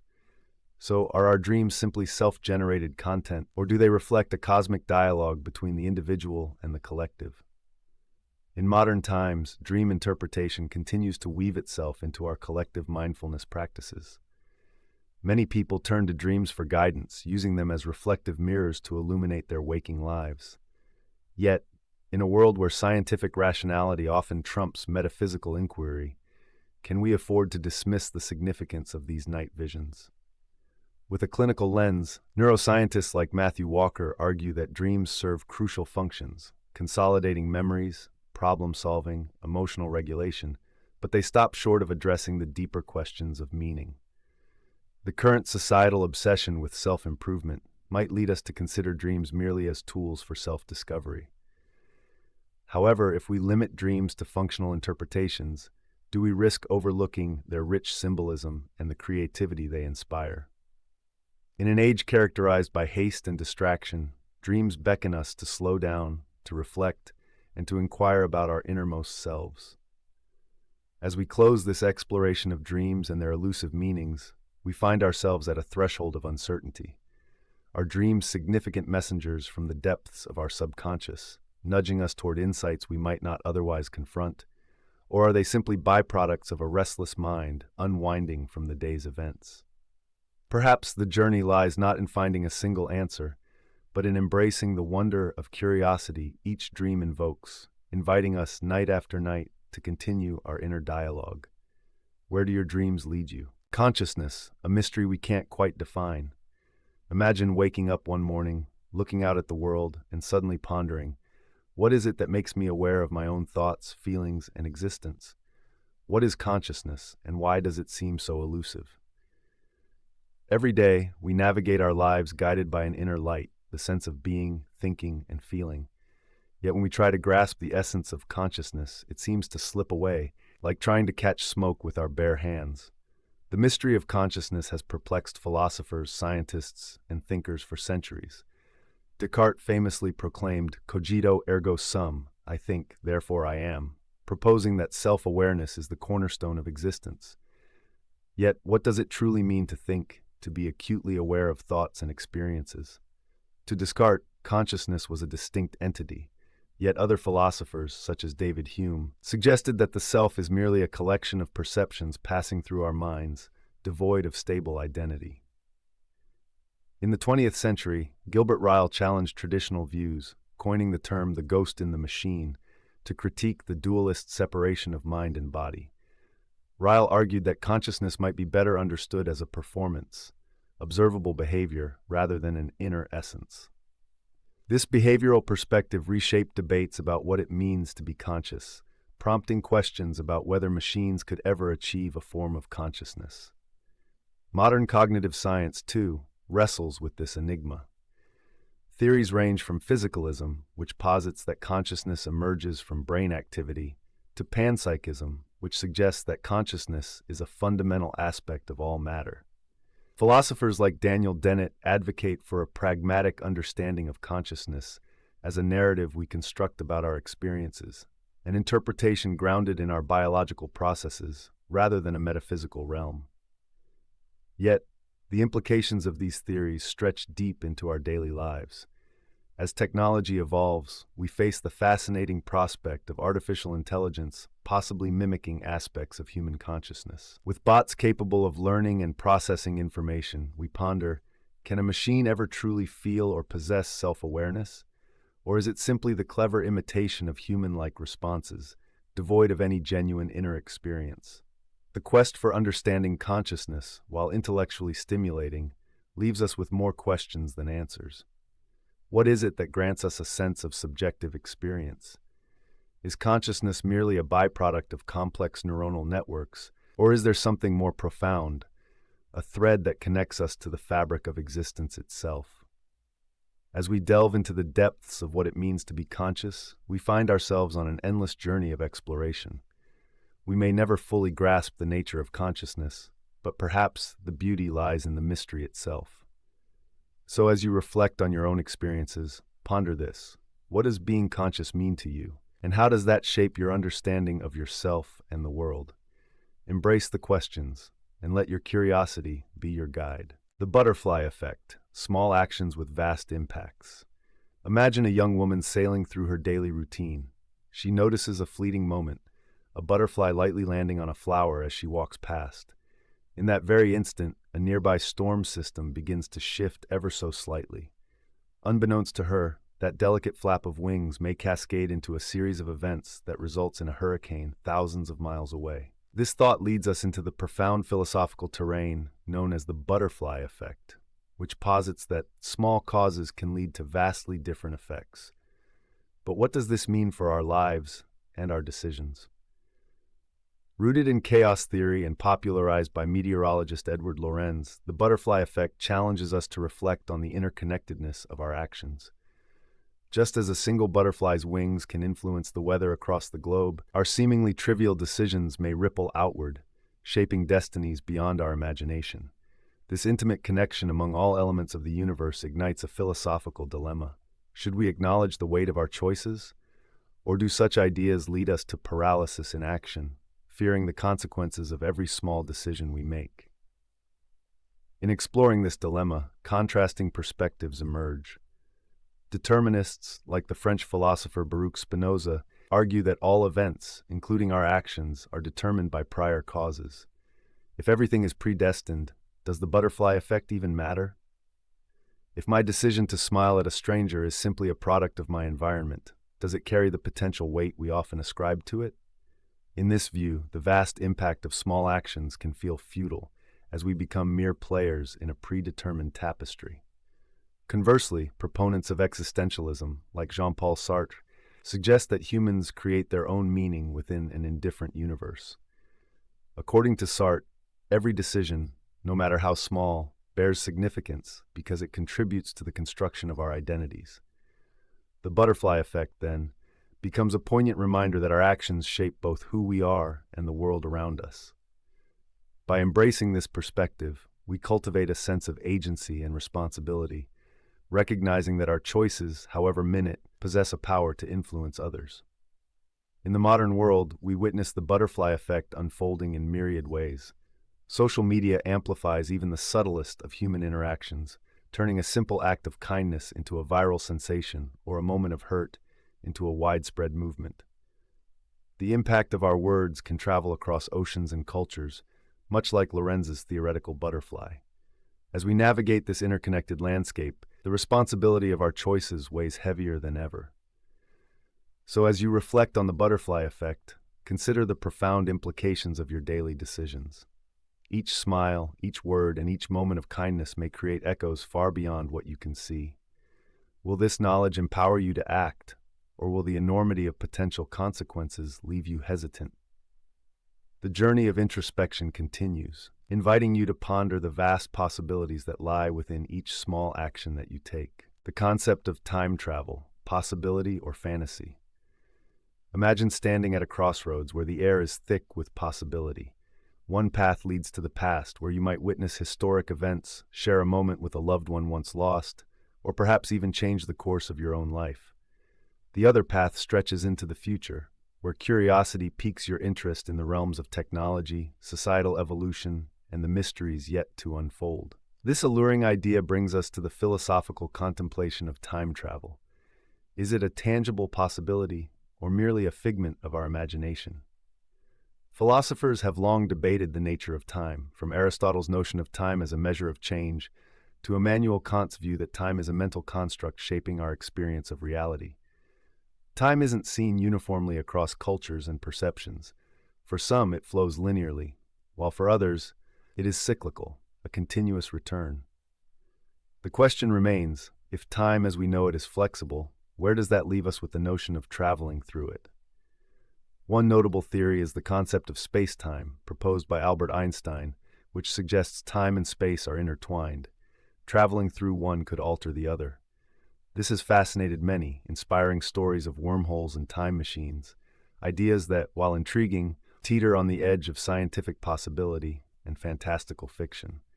Yet, the implications stretch beyond scientific inquiry and into the realm of ethics and identity. Consider the philosophical consequences of altering past events. If one could travel back in time and prevent a tragedy, how might this affect the present? This dilemma echoes through the musings of writers like H.G. Wells and philosophers such as David Lewis, who explored the idea of possible worlds. Lewis posits that every action creates a branching of time, suggesting that every potential choice exists in its universe. If this is the case, what moral responsibility does one bear when tinkering with the past or glimpsing the future? Additionally, the paradoxes surrounding time travel challenge our understanding of causality. The famous grandfather paradox raises the question, if one were to prevent their grandparents from meeting, would they cease to exist? Here, the nature of identity and history intertwine with the fabric of time. Does changing one event unravel the delicate tapestry of existence itself, or does it create an alternate reality, birthing new threads? As we navigate our own lives, the ideas of time and permanence loom large, begging us to reflect on how choices made today shape tomorrow. The dream of time travel, while enchanting, confronts us with deeper philosophical questions about causality, responsibility, and the essence of our human experience. Each moment we live is invariably connected to our past, our actions echoing forward into an uncertain future. In exploring the concept of time travel, we are left not with definitive answers, but with a profound invitation to reflect. How do our perceptions of time influence our lives and choices? What would we change if we could? Perhaps the ultimate journey lies not in the mechanics of time travel itself, but in our shared desire to understand the intricate dance of past, present, and future in the tapestry of our existence. The power of intuition, trusting your inner voice. Imagine standing at a crossroads, a decision before you that could alter the course of your life. One path glimmers with certainty, a well-trodden road charted by rationale and data. The other is cloaked in ambiguity, but beckons with an inexplicable pull, a whisper from the depths of your being urging you to follow it. As you stand there, the question arises, should you trust this inner voice, this intuition, or is it merely a facade hiding the uncertainty of the unknown? This scenario invites us to explore the philosophical issue of intuition and the tension between rational decision-making and the power of our inner instincts. Great thinkers have grappled with this dilemma, none more notably than Immanuel Kant. Kant emphasized the role of reason as foundational to human experience, asserting that true knowledge is rooted in rationality. Yet, he also acknowledged the subtler, often disregarded qualities of intuition. According to Kant, intuition, when aligned with rational thought, can guide us to profound insights that reason alone may overlook. Contrasting this, David Hume's empiricism posited that human understanding arises from sensory experiences and emotions rather than reason. For Hume, intuition is deeply intertwined with sentiments, suggesting that our gut feelings are not irrational whims, but emotionally charged responses shaped by our past experiences. In the modern landscape, this perspective holds a mirror to our lives. Think of moments when trusting your intuition led to a connection with another person or avoided a pitfall. Yet the reliance on intuition can be a double-edged sword. While intuition can sometimes guide us toward profound truths, it is also susceptible to biases and societal influences. In a world saturated with information, those inner whispers can be distorted by fear or desire, leading to decisions that may not serve our best interests. The philosopher Daniel Kahneman explored this in his work on decision-making, illustrating how cognitive biases can warp our intuitive judgments. This convergence of intuition and reason invites us to reflect, not only on our choices, but also on how we cultivate awareness of our internal landscapes. In the fast-paced nature of contemporary life, where decisions are often made in haste, the philosophical exploration of intuition offers a gentle reminder. It asserts that amidst the noise, our inner voice deserves a space to be heard. Listening to its quiet urgings encourages mindfulness and self-reflection, weaving a tapestry of meaning in our experiences. As we contemplate the power of intuition, we are left with lingering questions. How do we discern between a well-founded intuition and mere impulse? In situations where data conflicts with our instinctual feelings, which should we choose to heed?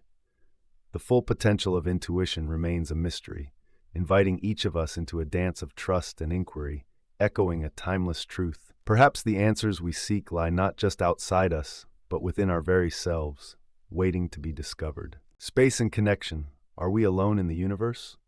Imagine standing beneath a vast starry sky, the weight of the cosmos pressing in on your thoughts. As you gaze into the far reaches of space, a question arises. Are we alone in the universe? This dilemma stirs a profound sense of curiosity and a deep existential longing, inviting us to reflect on our place in the cosmos. The question of extraterrestrial existence has tantalized philosophers, scientists, and dreamers alike. From the ancient Greeks to the modern astrobiologists, the mysteries of the universe have evoked both wonder and skepticism. The philosopher Baruch Spinoza proposed that understanding the universe could lead to a sense of connection with the divine, suggesting that our existence is intertwined with the greater cosmos. If life is abundant, how might that redefine our understanding of our significance? Contrastingly, the existentialist viewpoint, notably championed by Jean-Paul Sartre, stresses individual existence and choice in an indifferent universe. If we are alone, does that solitude imbue our lives with meaning or despair? Sartre believed that without a predefined purpose, we must create our own values within the vastness of an empty cosmos. The thought of solitude in such an expansive universe can be both liberating and daunting. In contemporary discussions, the Fermi paradox encapsulates this dilemma. If the universe is so vast and seemingly teeming with pathways for life, why haven't we found any signs of it? The silence can echo back to us with questions of meaning and purpose. Perhaps, as philosopher David Deutsch suggests, the search for knowledge itself is the essence of our existence, encouraging us to explore beyond our tiny blue planet. This critical inquiry might serve as a bridge connecting us to potential cosmic neighbors, if they exist at all. Reflecting on modern implications, advancements in technology allow us to explore deeper into space and search for extraterrestrial signals. As we develop powerful telescopes and unravel the mysteries of exoplanets, the question of extraterrestrial life gains urgency. It prompts us to consider the delicate balance between scientific inquiry and ethical implications. If we make contact, how would we engage with other intelligences? Our interactions could potentially redefine what it means to be human. Yet, within this quest lies an open-ended contemplation. If we discover life beyond Earth, what does that reveal about our own humanity? Are we merely a fleeting phenomenon in an indifferent universe, or do we share a profound interconnectedness with something greater? Perhaps our solitude fuels our creativity and resilience, or drives us to find unity in an ever-expanding tapestry of existence. As we ponder the depths of this philosophical inquiry, I invite you to reflect further. In the vast emptiness of space, does our quest for connection only amplify our loneliness, or does it inspire us to reach out, both into the cosmos and within ourselves? Are we alone in the universe, or might the answer lie in the profound bonds we forge in our shared search for meaning? The nature of reality. What is real anyway? Imagine waking up to find that every familiar object in your room has been replaced by its digital counterpart. Your wooden chair is now a hologram, flickering at the edges. Your wool blanket, a soft digital texture with no physical form. You can interact with this digital world, yet somehow feel that something essential is missing. In this enigmatic scenario, we are prompted to ponder a profound question. What is real anyway? The notion of reality is more intricate than it first appears. Philosophers have wrestled with the nature of reality for centuries, suggesting that what we perceive may not represent the world as it truly is.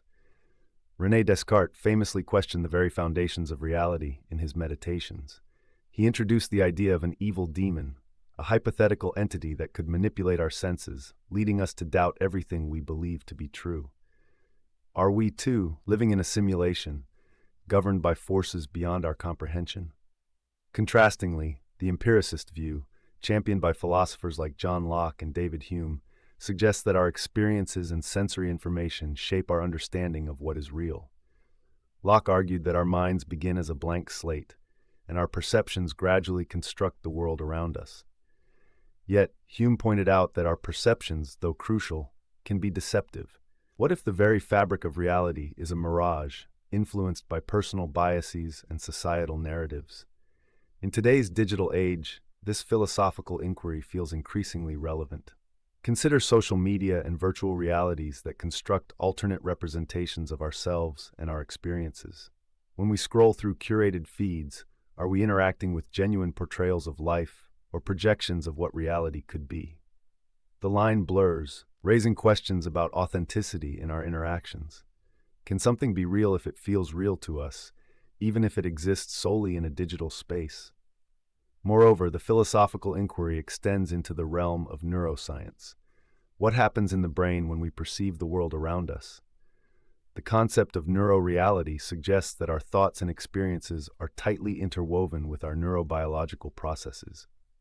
But can we truly claim that our brain's interpretations of electrical signals represent an objective reality? Perhaps, as phenomenologist Maurice Merleau-Ponty suggested, reality is inherently embedded in our lived experiences, merging perception with existence. Yet, as we ponder these dimensions of reality, we are left with more questions than answers. Are our definitions of reality limited by our experiences, beliefs, and the cultures we inhabit? Can we ever arrive at a universally accepted understanding of what is real? The soothing effect of this exploration invites us to embrace uncertainty, recognizing that our pursuit of truth may not lead to clear conclusions, but rather enrich our grasp of existence itself. And so, dear listener, as you reflect on this intricate tapestry of reality, where perceptions, experiences, and nuances intertwine, allow yourself to sit with the unease, the wonder, and the ever-present mystery of what it truly means to be real. Time, a linear illusion or a fluid experience. Imagine standing on a quiet beach, the rhythmic sound of waves lapping at the shore. As you gaze at the horizon where the sky meets the sea, a thought emerges. Is time an unyielding line stretching from past to future, or is it more like the ebb and flow of these very waves, curving and bending with each moment? This is the dilemma of time, a profound philosophical exploration that invites us into its depths. For centuries, philosophers have wrestled with the nature of time. On one hand, we have Sir Isaac Newton, who famously portrayed time as an objective reality, like a straight line, existing independently of human perception.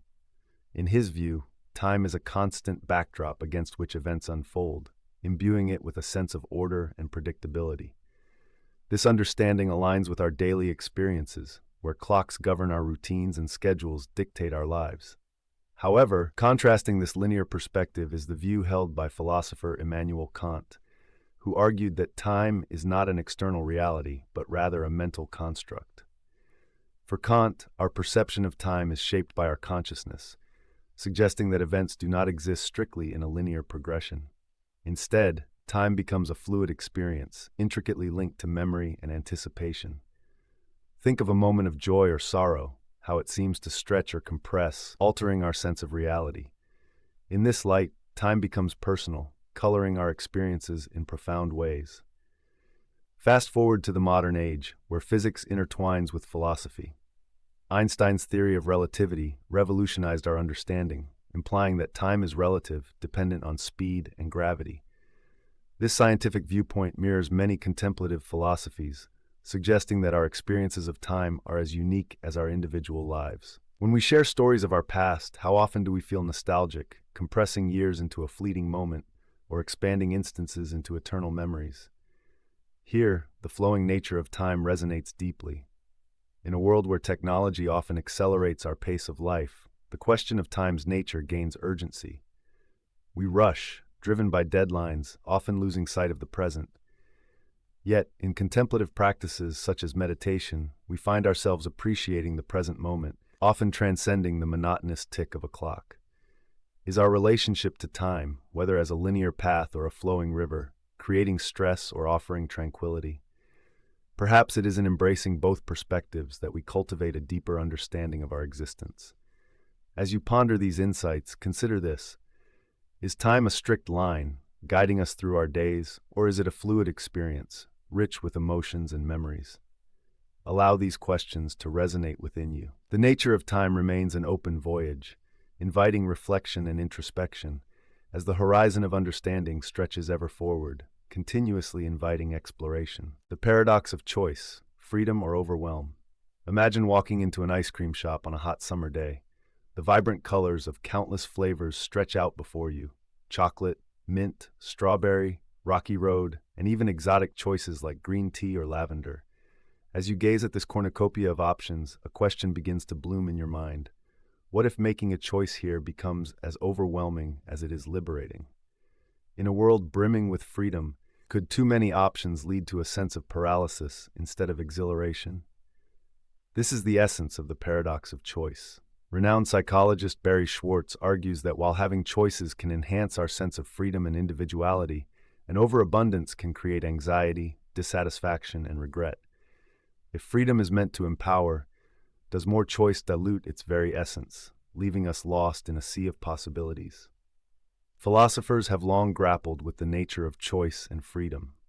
Jean-Paul Sartre, an advocate of existentialism, posited that we are condemned to be free, burdened by the weight of choice. Our decisions define us, yet the freedom to choose often comes with paralyzing consequences. The very act of choosing in this light becomes a source of existential angst. But what happens when every decision feels heavy and the weight of choice leads to inaction rather than action? Modern society amplifies this dilemma. In an age of social media, product options, and endless paths of personal development, we are often inundated with choices that promise fulfillment but evoke uncertainty. Should I pursue this career, buy that product, or engage in this relationship? Each choice opens up different narratives, yet it can feel as if we are merely spinning our wheels, endlessly scrolling through potential outcomes rather than engaging meaningfully with any one choice. Contrast this with the philosophy of minimalism. Advocates like Joshua Becker suggest that decluttering our lives, both materially and emotionally, allows us to reclaim our freedom by narrowing our options. By limiting choices, they argue, we can overcome the paralysis that choice can create and foster deeper satisfaction in what we select. Herein lies the paradox. The very freedom we cherish may also confine us within a web of overwhelming options. Ultimately, this dilemma invites reflection on how we navigate our choices. Do we embrace the vast landscape of possibilities with open arms, or do we seek simplicity to find clarity in our lives? The paths before us are multiple and varied, each promising unique rewards and potential pitfalls. As you ponder the paradox of choice, consider your own experiences. Do you feel liberated by options or weighed down by them? In the quiet of your contemplation, where do you find balance between freedom and overwhelm? As you journey through life's many choices, may you continually return to that question, finding meaning in the exploration itself. The power of storytelling, how narratives shape our reality. Imagine a world where every person you meet embodies a different story. A wise elder recounts the trials of her youth, instilling resilience in those who listen. A child spins tales of adventure that ignite the spirit of imagination. Each narrative, a thread woven into the vast tapestry of human experience, challenges our understanding of reality itself. What if our lives are not merely a series of events, but stories that shape and define who we are? This is the essence of the philosophical exploration of storytelling, a profound inquiry into how narratives influence our perceptions of the world. Philosophers have long pondered the transformative nature of stories. In the realm of existentialism, Jean-Paul Sartre emphasized the importance of personal narrative in shaping identity. For Sartre, it is through the choices we make and the stories we tell about those choices that we create meaning in a seemingly indifferent universe. Contrast this with the perspective of structuralism, as championed by theorists like Claude Lévi-Strauss, who argued that underlying structures shape every narrative. According to this view, our stories emerge not just from individual experiences, but from cultural frameworks that dictate how we interpret events. In this light, we might wonder, do we truly author our own stories, or are we confined to the plots spun by society? In today's world, the power of storytelling resonates deeply. Social media platforms serve as modern-day storytelling arenas where individuals share their experiences, shaping public discourse. The viral narratives that emerge can spark movements for change, amplify marginalized voices, or perpetuate harmful stereotypes. Thus, we find ourselves in a complex relationship with narratives, both as storytellers and as those influenced by the stories we consume. Consider the tale of a person recovering from adversity. Holding fast to a narrative of resilience can empower individuals not only to cope but to thrive. The psychologist Richard Deskey's work on post-traumatic growth reveals the stories we tell ourselves in the aftermath of trauma can significantly impact our healing process. On the other hand, narratives steeped in victimhood can constrain potential, leading to cycles of despair and stagnation. The power of telling our story takes on urgency when we realize how it frames our perception of reality and ourselves. Yet, in this intricate dance of narrative, we must acknowledge the limitations of storytelling. Can a story ever fully encapsulate the truth of an experience? As the philosopher Hans Georg Gadamer posited, our understanding is always shaped by our historical and cultural contexts. What one person perceives as a tale of triumph may be seen by another as one of tragedy. This multiplicity brings richness to our shared human experience, but also complicates our search for a singular truth. And so we return to our lives, interwoven in a web of narratives, each shaping our realities in profound ways. Perhaps the most significant reflection we can invite ourselves to entertain is this: what stories are we telling, and how are they shaping not just our own realities, but the world around us?